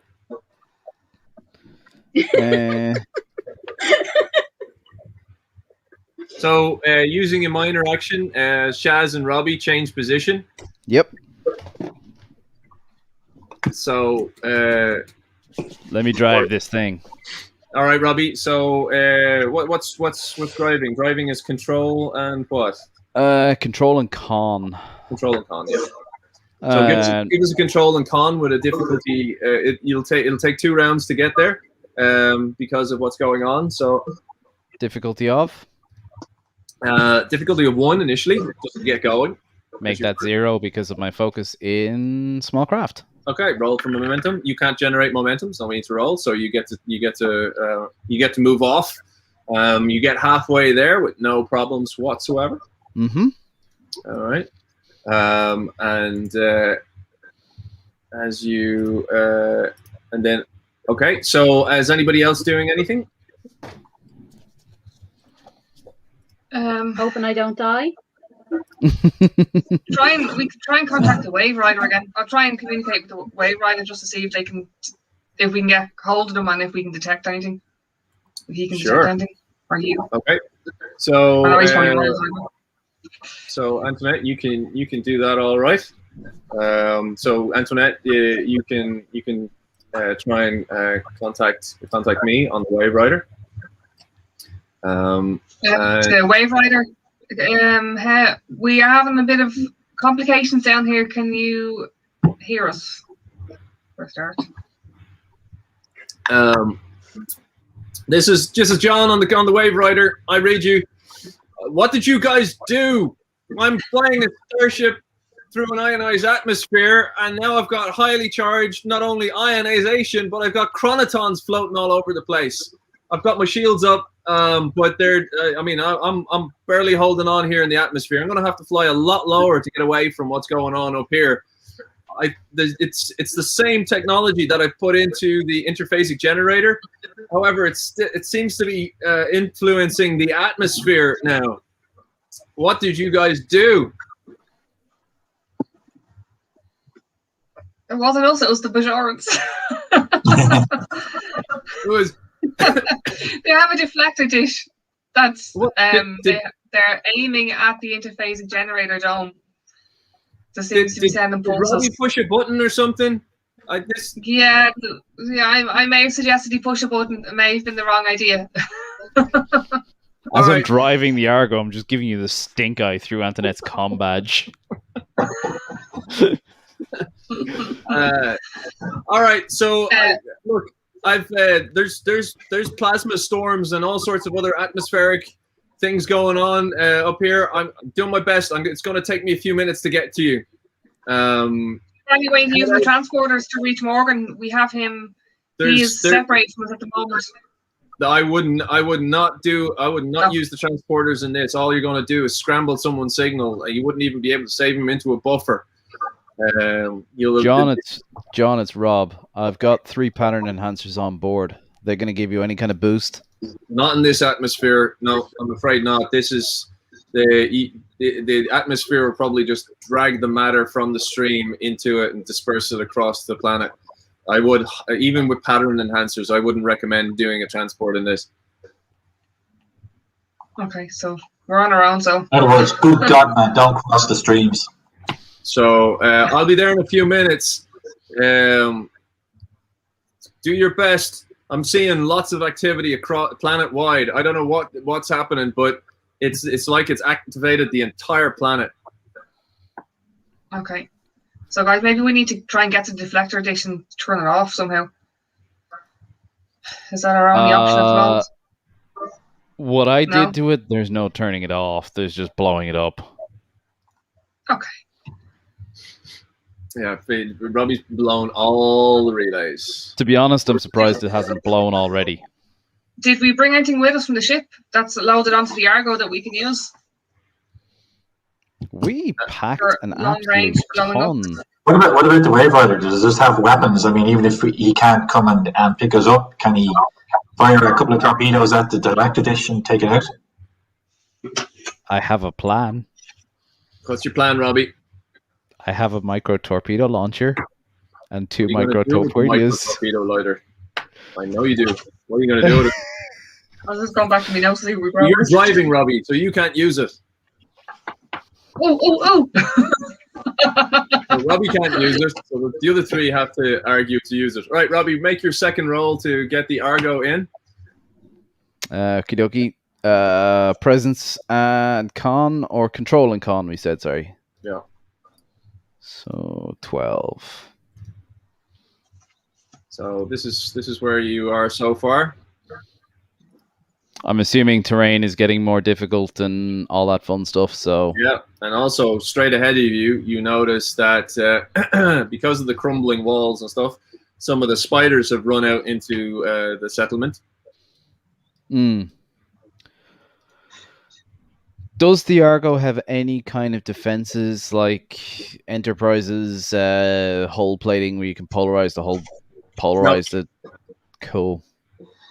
Basically, it isn't. I remember from Nemesis, isn't there a gun on the back? There is. Okay. I gotta man that gun and take those spiders out while we try and get to Morgan. I'm going to spend 2 momentum. Yeah. To create an advantage. Right. So take this as you will, John, but my intention is basically to put the Argo into high maneuverability, high control modes, like shifting Sports a truck. Well, more like shifting a truck into full 4-wheel drive mode and full off-road mode. Yeah, well, that I mean, makes it's any an sense. off-road vehicle already. It's four-wheel drive already, but you're basically converting it to sports suspension. Yeah, pretty much full on creating an advantage, putting it into like top tier high performance mode. Okay, well, sports suspension on this with terrain wouldn't be great. You'd be wanting off-road suspension so that the suspension will be doing this, but you'll still be cruising easily. So, all right. So Frank's manning the rear heavy phaser, and Robbie's driving the ship, driving the Argo, and two successes there from Robbie. So Robbie, you managed to swerve and drive the Argo smoothly through some of those spiders as they jump at you, and you get a little bit closer to the settlement. And Frank, you're at the back, so you can fire a couple of fire the phasers there if you wish. Phaser. Firing. The pulse phaser cannon. So it is. Sorry, one sec.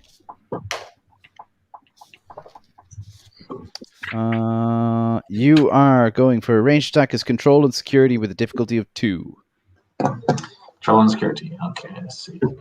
John, are there any enemies within reach of Frank? They're within phaser range, yes.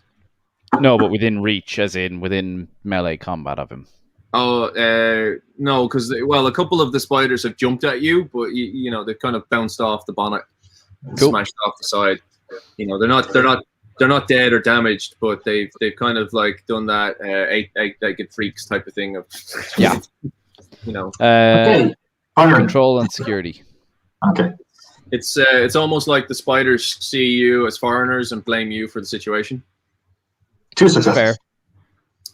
All right, Frank, you've rolled. You've rolled to hit. So roll 4d6 for damage. 4d6. That's awfully low. 4d6. That's what it says here. For the phaser cannon? Oh no, that's the base damage. Frank, what's your security rating? Security is 2. So it's 6. 66.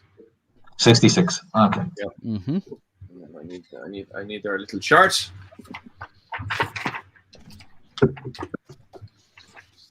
Where's the chart? Chart. So what have you rolled? Frank, you have rolled a 4. A 4, which is nothing. A 5, which is 1 damage and an effect. A 4, which is nothing. A 5, which is 1 damage and an effect. A 3, which is nothing. 3 damage and 3 effects, John. 3 damage and 3 effects. The effect is accurate. Accurate. The weapon is specially precise, often incorporating additional sights that allow the user to use the weapon more accurately. Strangely. The wording on this Games Master board is ridiculous.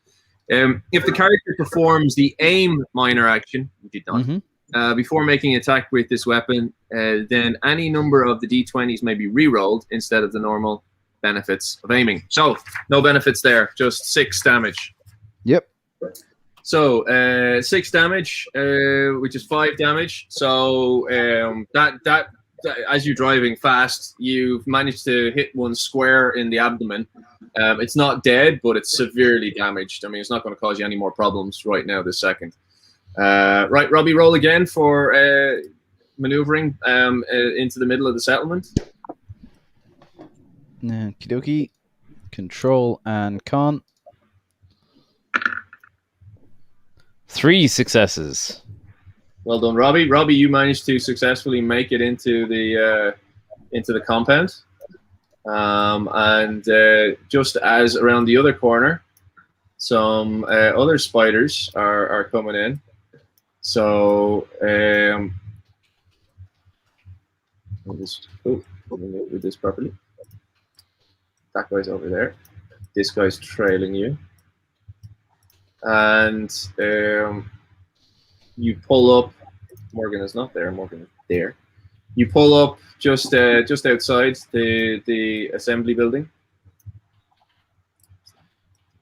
There, All right. So more. So you guys, let me just zoom in on the settlement there, so we can see that a little bit closer on the stream. StreamYard doesn't seem to want to. Oh, there it is. Yeah. Okay. It's responding. Excellent. Okay. Zoom in. Can you get any closer? Yeah. 1 sec.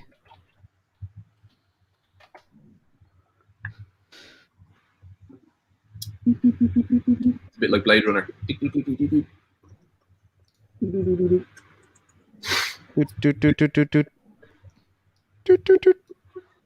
Okay. All right. So Morgan's inside, incapacitated in the building. You've got 3 spiders to deal with. There's 1 trailing after the Argo, and 2 are already inside. They're kind of looking around. You know, they're scrambling in.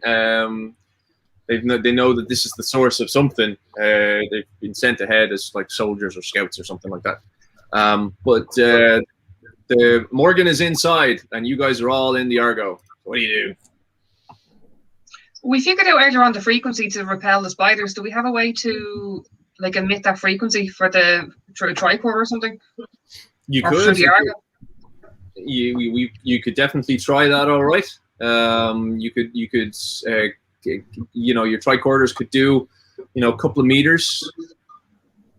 So. Well, that would probably help us. At least it'll stop us from being attacked on the Argo. So I'll set about doing that. Okay, you rolled set that up there, Antoinette. So that would be your reason and science. Right. So you're driving. Yeah. Frank, you're on the big cannon. Shaz, what are you doing? Still firing. Yeah. I think if Antoinette's trying to repel them, maybe if that works, I should kind of make a dash and try get Morgan out. Okay. Robbie, what are you going to do? You going to stay as the waiting driver, or are you going to go help them? Oh no, I'm going to put this baby in park, and I'm going to just start firing wildly at the spiders. Okay. All right. Let's go. So let's roll for Shaz. Shaz, just make a fitness and security roll just to get running in that door. To be honest, I'll actually accompany Shaz in fire, like providing cover fire. Sure. Sweet. Frank, you're going to be defending the boat. Yep. Okay. Show us what you got, Shaz. 2 successes. Well done, Sharon. Sharon leaps off, gaining a momentum. So as soon as the brakes are slammed on, Shaz is ready to jump out.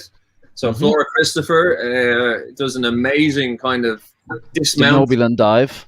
Denobulan dive. She dismounts and out she goes hitting the ground, running towards the door. Robbie, do your fitness and security roll. Yeah. So 15.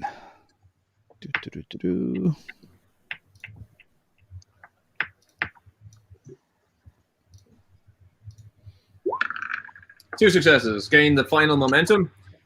1 success and a complication. Oh, Jesus. Right. 1 success and a complication. No, you don't get tweaked my ankle. So, Robbie, you're not so deft at jumping out of the thing. So I'm trying to pull out my phaser while putting it in park and while trying to jump out of it. And so, Robbie, you managed to jump out. Antoinette, do fitness and security. Is this Antoinette? Your difficulty, Antoinette, is going to be 2. Is this? I'm using the computer, am I? Oh, you're sitting in. You're trying to do a resonance. Getting the tricorder up. So you're staying with keeping them away from the Argo, right? Yeah. So I'm going to use my computer expertise. Okay. So I get the additional D20. Okay. So you've got the 3 successes. Well done. 3 successes. So Antoinette, you managed to create a kind of little bubble around the area that the spiders stop and they start kind of leaning away from the Argo. They still kind of like there's massive buildup and stones floating and things around them. You know, so they're kind of caught between what's going on behind them and this foreign object that they see as the cause of the problem in front of them. But this thing is now sending out a resonance pulse that they're not. So they're actually so they start rearing up on their back 4 legs, and their front 4 legs are starting to come up in a spider attack position. You know,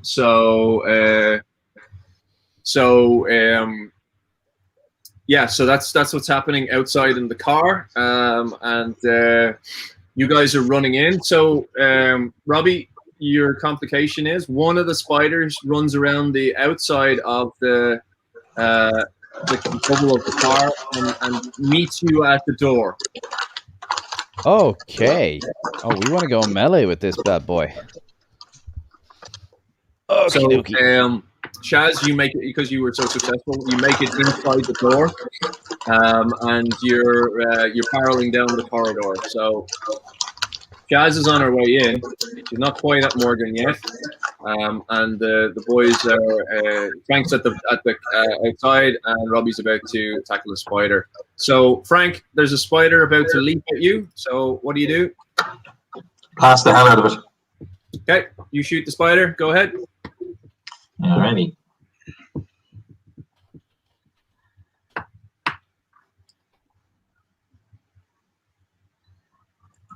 Two successes. Well done, Roll Frank. your 6d6, Frank. 66. Roll your 66.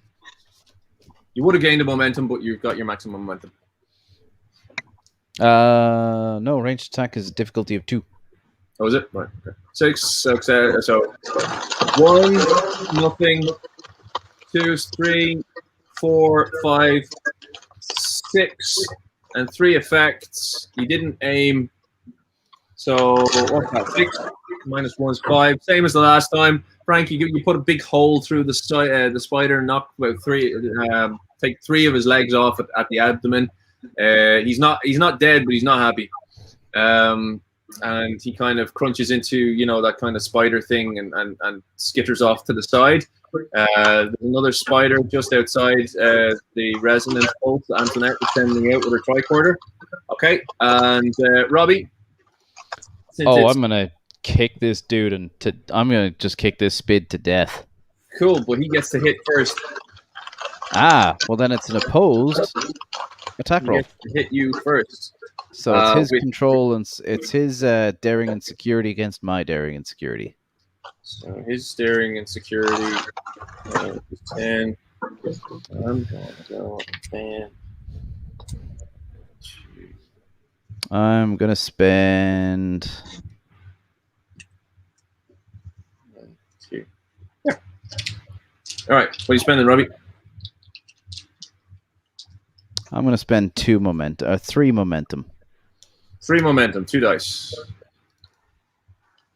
And it is daring and security.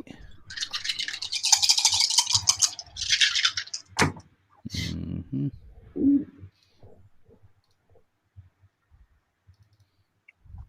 Sorry, one sec. Hey, go ahead.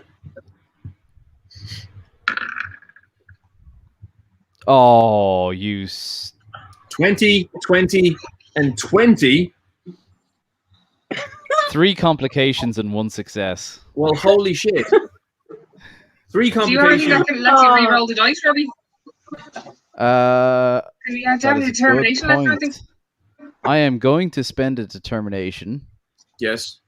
and say that violence is a last resort, but sometimes it's a necessary course of action. Okay. What does that give you? Well, this is the other side of it is I need to look at my talents because determination. Antoinette, would you just quickly look up determination for me? What determination do you want? You So- can, So with your determination is perfect opportunity, moments of inspiration, surge of activity, or make it so. Well, considering I have a focus in hand-to-hand combat, I'm going to say it's a surge of action. Okay, surge of activity. The character may immediately perform another task as soon as this one has been resolved. You have to resolve it first. This is most useful in combat and other situations where the character is under pressure and cannot normally attempt 2 consecutive tasks. So you can do it, but we must resolve this first. Cool. Okay. So in this particular situation, you've massively failed, and the spider got 6 successes. Your 1 success makes it 5. So he's got 5 successes over you. So, and he is going to, he's hooked you, and he's going to bite you. What's the damage? So the damage is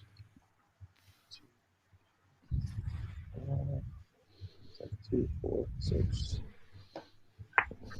7. What's your resistance? We don't have any because we didn't bring any body armor. Right. So he's done 7 damage. Okay. I am definitely going to spend a momentum to avoid an injury. You have 7 damage, and let me see here. Oh, I have to look this one up. Damage. Oh, yeah, there we go. The cost of wood. So the cost to avoid the injury is increased by 2. All right. So that means you need to spend like all of your determination to avoid being injured. Cool. 3 momentum spent. No, all of your determination is gone. Oh yeah. Yes. So to avoid an injury, do you spend determination or do you spend? It's determination. You are correct, sir. Right. Okay. So to avoid injury, you're all stressed, but you're not unconscious, right? So you lose those points of injury, and there's one more complication to do with this. See if I can find it in the index, which is pretty terrible.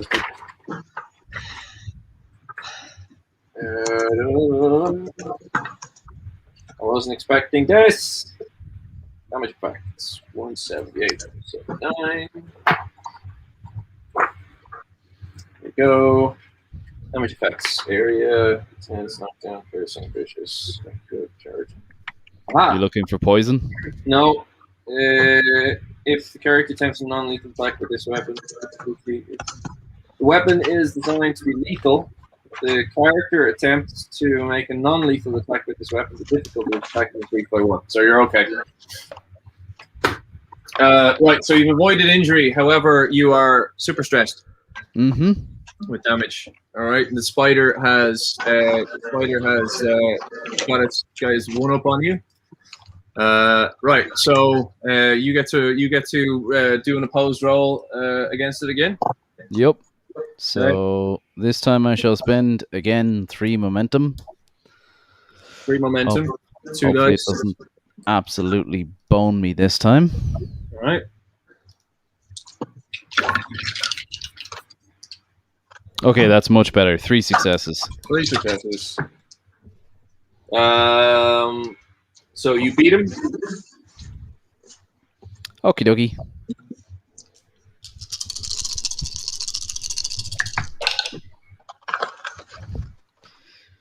Three damage. 2 effects. All right, so that's 2 damage. He's pretty fine. He's pretty grand. He's perfect. Right, so we're back to Chaz. Did he survive the knockdown effect? Yes. Damn it. Chaz, you're running down the corridor to try and get Morgan. Trying to get Morgan. Yeah. So you enter in. Morgan's there. He's unconscious. So it's a fitness and security to pick him up and start dragging him out. Fitness and security. So that's.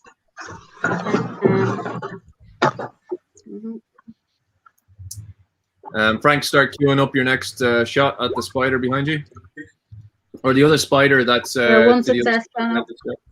1 success. You managed to pick him up. So you're dragging him out. You're heading out of the building. Frank, roll to shoot the other spider, or you can either roll to shoot the spider that's just outside the resonance, or you can roll to shoot the spider that's attacking Robbie. Okay, well, let's try and take out that one that's attacking Robbie. Now, fair warning, because you're attacking the one that's near me, the difficulty is increased by 1. Okay, so I'll take a momentum then and roll an Last extra. momentum. We Last have no momentum. momentum left. You can spend a threat. Okay, let's spend the threat. Spending a threat. And you can aim as well if you wish as a minor action. Yeah, all right, let's do that. And so I'm rolling 3, yeah? Yep. Roll 3 dice. But you need a minimum 3 to succeed here, Frank. Mm-hmm. Well, no, you reduce that down because he's aiming. Okay. No, the aimed just lets him re-roll the damage dice. Oh, that's right. Okay. All right. So Frank, don't I would do advise spending another 2 threat to take an extra attack dice. Okay. Thank you. So, John, you now have a total of 10 threat. Nope. I spent them all, so 3. You need to tell us this. So is that like 8 d6s I'm rolling then, is it? No, you're rolling No. 4 d20s. 4 d20s. Oh, 4 d20s, okay. You need to hit first. So another 2. Another 2, yep. No, another 1. Another 1. Another 1. Yep. Mm-hmm. No. No. So Frank, you miss, but luckily enough, with no complications, you don't hit Robbie either. You pepper the ground around my feet. So, Robbie, a big hand blast comes up beside you as Frank attempts to shoot you, but because you're rolling around with the spider trying to do the Shelob thing with you, you know it's bitten the chunk out of you. Mm-hmm. But it's now kind of going, oh, I'm pretty successful here, and it's now its abdomen is fired out underneath, and it's shooting webbing at you, trying to stick you and roll you. All right. Yep. And you have a spider bite. Fun. Right. Okay.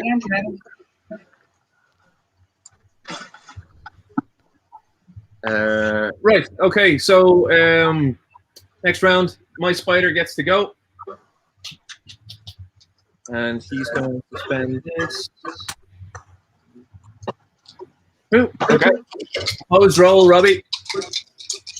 Okie dokie. And don't forget if there's any minuses because of your stress. Nah, stress doesn't affect this, thankfully. Okay. 2 successes. Yep. 2 successes versus 2 successes. Okay. If the target wins... Okay, let me have a look. I need to look up opposed tasks.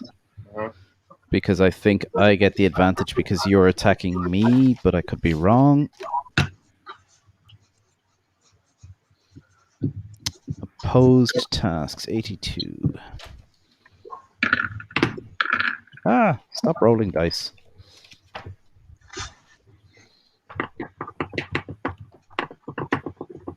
What's going to happen, everybody out there?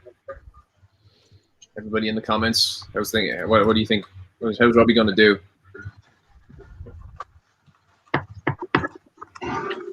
Both characters succeed. Compare the total momentum generated on each character's task. John, did you generate Did you generate threat? Generate threat? No, because it was a difficulty 2, and you... Yeah, okay.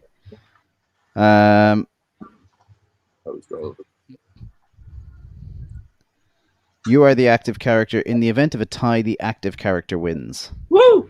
Sorry.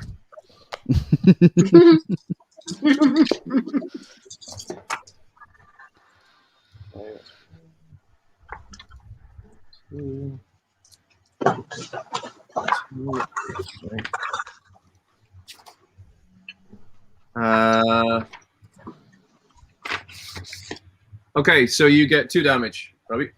Cool. 2 more stress. Mm-hmm. So you have 9 stress. How many stress do you have left? Oh, loads. What's your stress?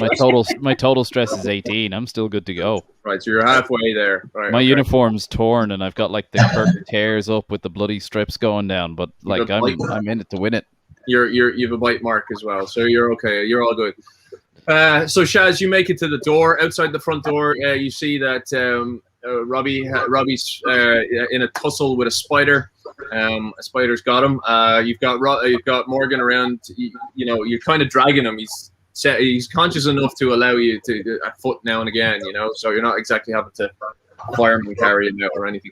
So you're dragging Morgan out. Antoinette, you see just inside the door is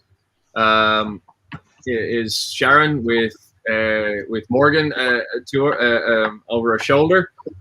Frank, you're still on the cannon. So what do you guys want to do? I'm going to go over and just help Sharon with Morgan to get him into the Argo. So we need him to come with you. Are you gonna leave the tricorder on the seat, or are you gonna take it with you? I leave it where it is so that the field stays in the same position. Okay, cool.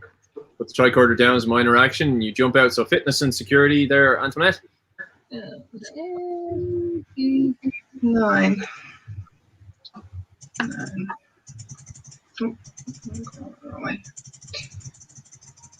Oh, sorry.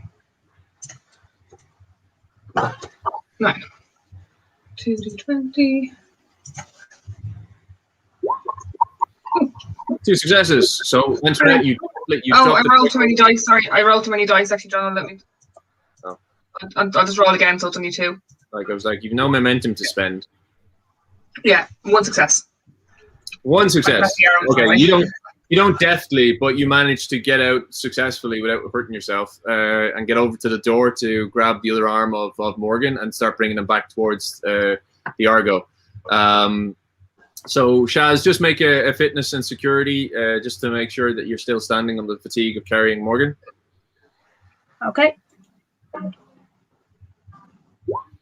Congratulations, Sharon, and of giving 2 momentum to everybody. Woohoo! So, Frank, you get to shoot. You get to shoot at the spider to help Robbie. Okay. Don't be afraid to spend the momentum, guys. Right. Yeah, I was going to say spend the momentum so we can. You get to spend 1 momentum because you don't have enough for 3. Well done, Frank.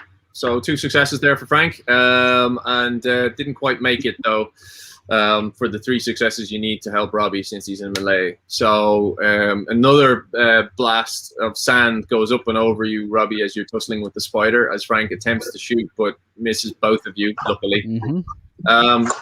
All right, so and then that's everybody that's gone. Okay, so my go again. So spider goes.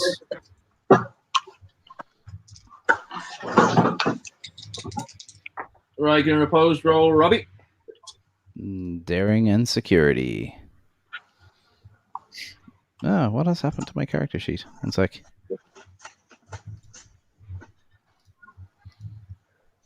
Daring is that, and security is that. Cool. Boop. 2 2 successes. I win again. All right. So. Okay.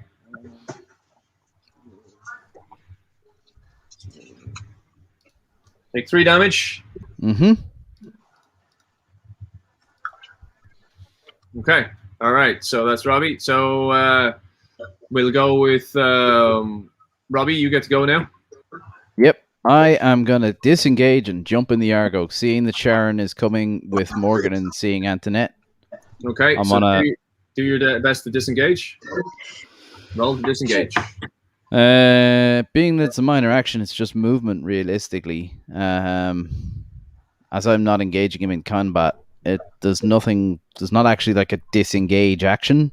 Is there? Sure you don't have to like roll just to successfully maneuver out of the way and run away? No. There's not actually like a disengage action, if that makes any sense. I can try fitness and command for like recovering. Conflict actions: stand, prepare, movement, interact, drop, prone, draw item, aim, gain advantage, direct, guard, pass, ready, recover, sprint, first aid test. Other tasks at the discretion of the GM. Yeah, just do a fitness and security to get away from them. Mm-hmm. Could myself or Antoinette, now that we might have a free hand, use one of our small arms just to try help Robbie disengage?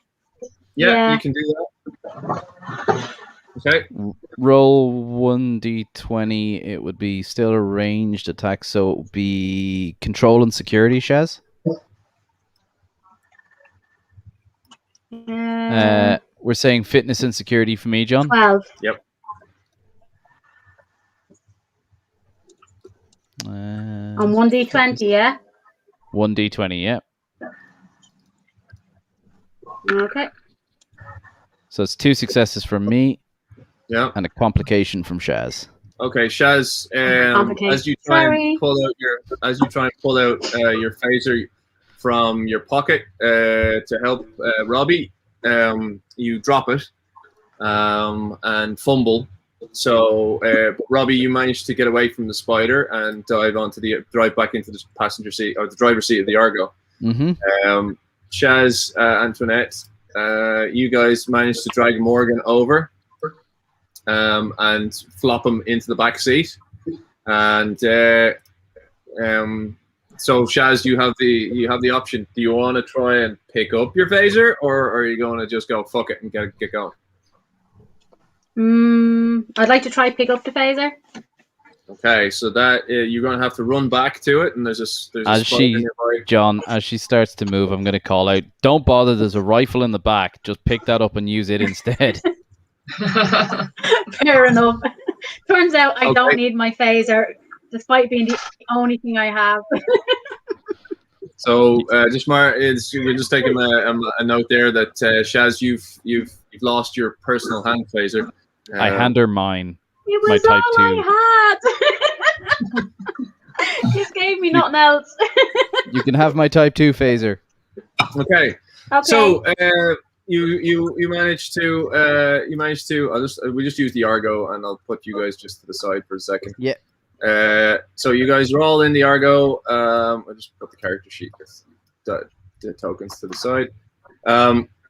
So Robbie, you're back in the driver's seat. You do have a resonance pulse coming out of the tricorder, and you're just in. And in true episodic Star Trek style, things start to get worse in the area.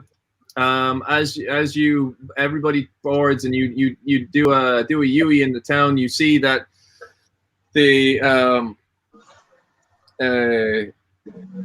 atmosphere above you is becoming so highly charged. It's like a typical episode of the real Ghostbusters, where above it is starting to spiral and spool, and now there's plasma jets firing down onto the ground, and hitting the ground, while also at the same time shafts of lava are starting to just come out from the ground. There's pressure coming out of the bottom of the ground as well.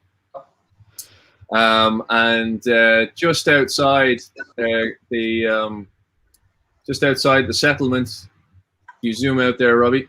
Mm-hmm. Just outside the settlement,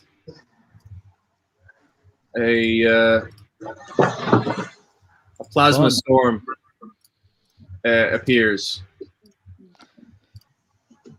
I'm probably going to regret this, but Frank, the armory locker code is 2286. There's a shoulder-mounted photon torpedo launcher in there. Blow that dish to hell. Okay, that sounds like a plan to me. All right. It sounds like a bad plan, but okay. All right. So, Frank, Robbie, are you gonna do this while driving, or are you gonna do this? Are you gonna park it and hold still for Frank? Well, if we're gonna park and hold still, I'm doing it because I'm far better marksman than he is. Well, you guys make that decision. Well, if we had the time to park it, then yeah, absolutely. The guy with the best marksman skills should take the shot.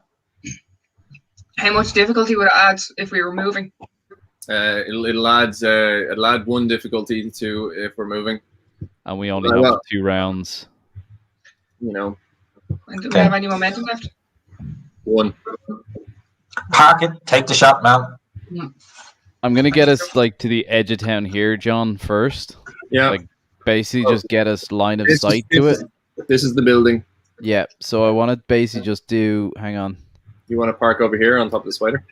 A little bit further. Want to run over the spider. Over here. Squish him. Yeah, that's about safe distance for a micro That's the torpedo spider launcher. that's missing 3 legs. So if you run, you can run over him. Cool. I'm gonna squish him and Right. then take the shoulder-mounted torpedo launcher and just everything into it. Okay. Roll away. Yes, I'm spending a momentum for this. One Now, I away. don't think it's John, going to help you, but go on.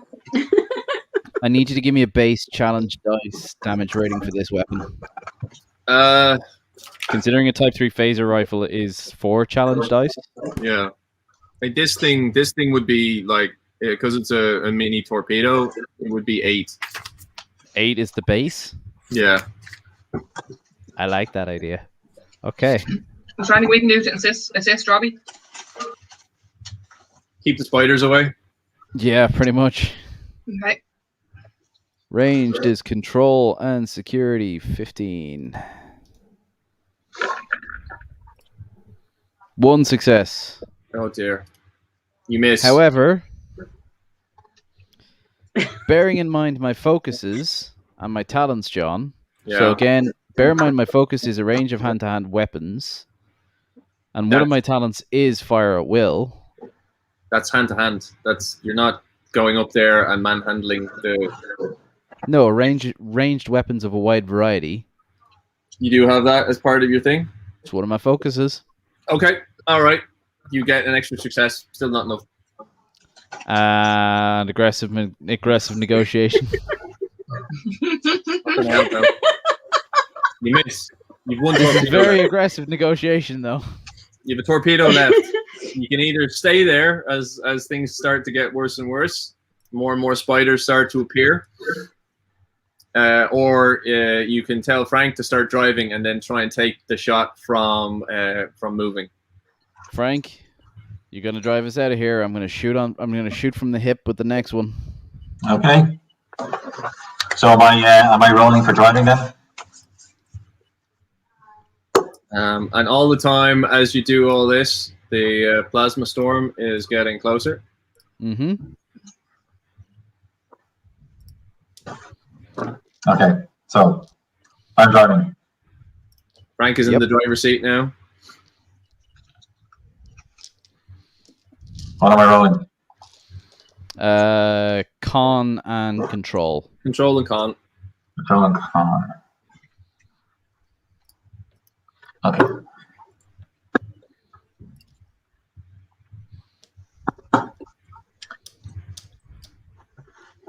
Do we have enough momentum for me to spend one?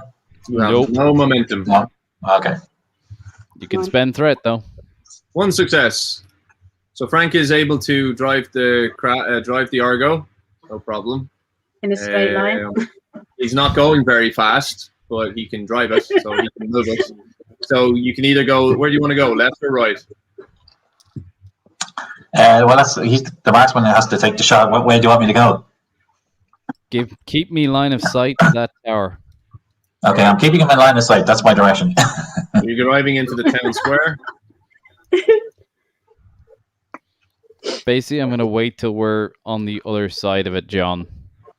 Till it's on our rear, basically. So it's on your rear. Turn left. Drive us out of I don't want to be right under it when I shoot it.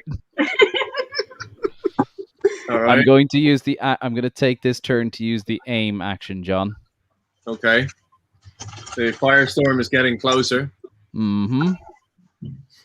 The ground is shaking more and more. This is like the most violent area to be under. Uh-huh.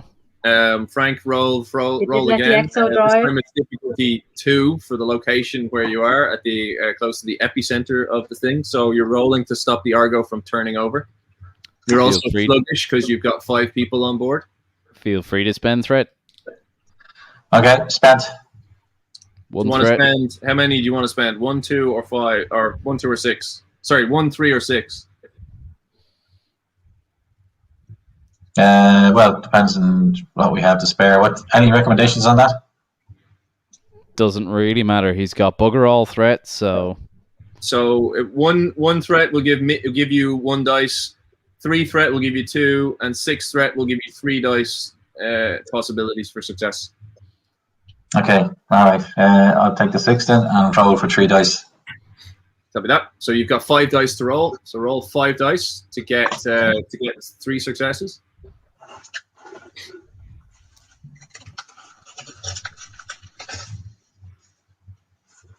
Five successes. Really? Yep, ready. You. Fantastic, Shocking. Frank. So Frank is Momentum. just Frank is there like with one hand going, yeah, I got this. He pulls as he comes around the turn. Left turn, is it? Handbrake and drifts. You know. So Frank's doing such a good job. He's like, Robbie, do you want me to keep the nose facing as I drive sideways? You do what you do you, Frank. I'm gonna blow this sucker to hell. So, I got you there. Up to you now. So Frank is drifting sideways around in a circle to help Robbie point the thing. So off you go, Robbie. Spending those 3 threat for 2 more dice. 3 threat for 2 more dice. And we are going control and security. Okay. And I'm going to borrow a phrase from one of my favorite streamers, because it's past the watershed. Don't fuck me, Gil. Okay. Yes, 3 successes. 3 successes. Robbie, you managed to fire off the torpedo. It hits. Frank straightens up the Argo. With his amazing driving skills, manages to drive around the plasma storm. Mm-hmm. As the plasma storm, just at the same time, hits onto it's drawn in on top of the deflector dish, and the whole thing just does that Independence Day thing of you hit the explosion, a massive pulse. A final pulse charges skyward, hit the atmosphere, while a second feedback pulse goes down through the building, down through the tower, and into the ground. As the plasma storm connects with the chronoton beam that was heading towards the sky and starts wrapping itself around and spreads itself across the top of the sky, creating a blue-orange glow of charged energy particles, and then the ground starts to fall away. So it explodes in sections, like, you know, and a crater starts to appear in the ground. There with like the shoulder mounted thing, like kind of hanging off the back of my shoulder. I'm sitting there going, yeah, they're going to see that in orbit. Away team to John. Where are you? Away rider. Away team to Wave Rider. Away team to Wave Rider. Where are you? All right. O'Brien to east. FYI, I fired off both of those micro torpedoes. Stay clear of the area. We're coming in hot. I don't know where you're going. So you start driving out of this particular valley, and you start leaving the area as the ground starts to open up behind you. So basically, it's just collapsing. All the lava. There's lava vents and pressure exploding out around you, while at the same time those lava flows, those lava tunnels underneath, are now starting to collapse all around you. But Frank is doing such an amazing job with his 5 successes of rolling that he's skidding around it this way and that way, and he's managing to keep the Argo from falling into the holes and the potholes and the sinkholes that are appearing in front of him, as you start doing your best to speed away on a very a 5-person laden Hey, craft. once you beat the last level on Halo, this is easy. Yeah, exactly. That's exactly what you're doing. You're driving a warthog away from the bad guys, and As we watch the Pillar of Autumn just collapse in the background. yeah. Can we do it like a Serenity coming off the cliff going into Serenity now? Wave Rider comes down, Argo comes in, straight into no? Okay.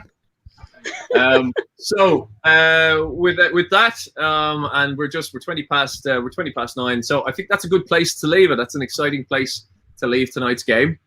Well done, everybody. As Well done, Starfleet Sharon. quite literally leaves a crater behind us. Yeah. So Actually, Alpha I Shift. think it might have been Robbie left a crater behind us. Myself and Antoinette were completely blameless.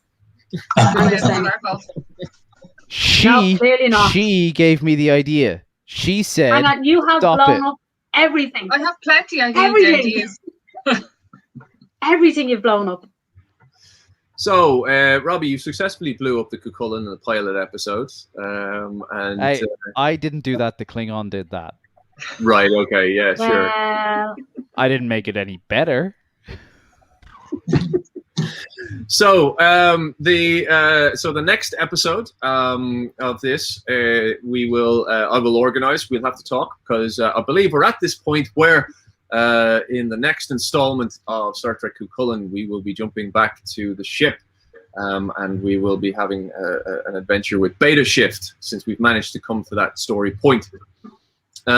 So we will discuss with the team here when everybody's available for the next couple of episodes. Alpha Shift will follow on after Beta Shift have done their particular story. So Beta Shift, suit up, you're next. And any final words where we've left off while the planet crust is collapsing behind the Argo driving away? Sharon, what's your summarization of tonight's episode? never let Robbie have anything. He seems to blow up everything. EXO, awesome drawing. I'm well impressed. Better than I thought you were going to be. And all I can say is thank God for Antoinette. It's good to have a science you two are officer now and useless. again. It's good to have a science officer around. Absolutely. For doing Hey, I warned John when I created this character that he was based on Shax from Lower Decks. things. Jax died. Didn't say Robbie was going to live. Die. I just have to say, this Argo, it's really cool. Does it come in black? Frank's going to take the Argo back to the Cuchulain, and he's like, "Right, lads, get out the black spray paint."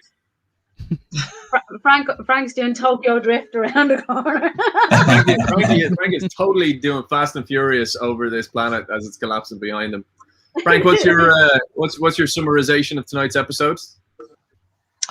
Yeah, some harrowing moments there, but my driving skills managed to get us out of it, and a nice shot there from Robbie to deal with that deflected dish. So it's like the pedal to the metal, get us out of here and get back onto the ship and see what else is going on here. Alrighty, Antoinette, what's your final thoughts? It wasn't our fault. It was the will of the prophets.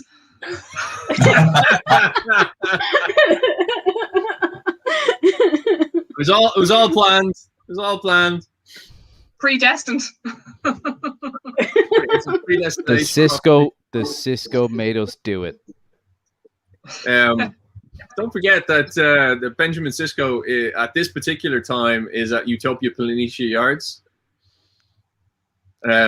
He's just been transferred because the Saratoga was destroyed last year at Wolf 359, the loss of his wife. So that chronoton radiation. Sorry, it just gives me visions of the future. Sorry, forget that. But Benjamin Sisko. Do you know where the wormhole is so we can get there early? The Benjamin Sisko is in Utopia Planitia Yards, taking the Nova class space frame off the drawing boards for the Defiant project or the Valiant project, and creating a new starship to combat the Borg. So that's where Benjamin Sisko is. But anything else, Robbie, you want to add to that? Boom. Boom, boom. Boom, boom, boom. Boom, boom, boom.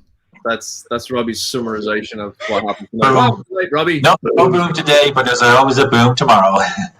Antoinette gave me an idea for a really colourful boom, and my preparations for the really ordinary boom, and I blew up a Stop trying to blame storm Antoinette somehow. on the Stop blaming me. I Stop blew blaming up her a on the boom. storm.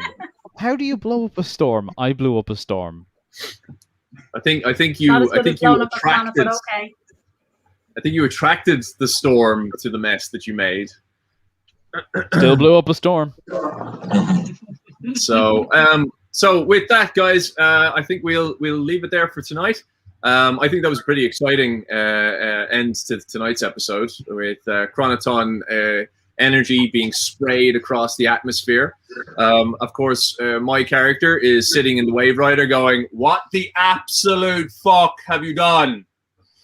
Right, I'm coming in. Jesus Christ, you know.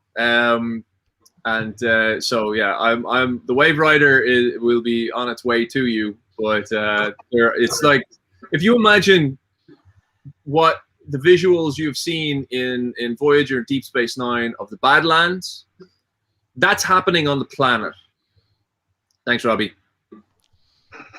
Well Wasn't done, Robbie. just me. There were 3 other members of this away team who you could blame for this. Hey, I'm just driving. No. I'm just a thinking it's you. Like Morgan is the only one that's blameless here. Morgan's here, but he's not here, and he's the only one that's blameless. All right, Or guys. maybe it's all his fault. Yeah, no, I definitely lost my phaser over him. Anybody who's been watching live, thank you so much for sticking with us for the 2.5 hours. Appreciate that. It was a particularly good game because I was particularly worried that I wouldn't have enough to go on tonight. But the guys have really played a blinder of a game, which I think was fantastic. So without further ado, see you on the next one. Tune in on Facebook and our YouTube channel. Take care. Bye, guys. Don't forget to subscribe to the YouTube channel because we need 100 subscribers to customize the link. So, subscribe and do the thing with the like and subscribe. I think is what they all say. I don't know Smash that like button. Hit that Don't bell. forget to Whatever subscribe. that does. Robbie says it doesn't. I don't know. Don't Take worry, care. like Bye button. bye.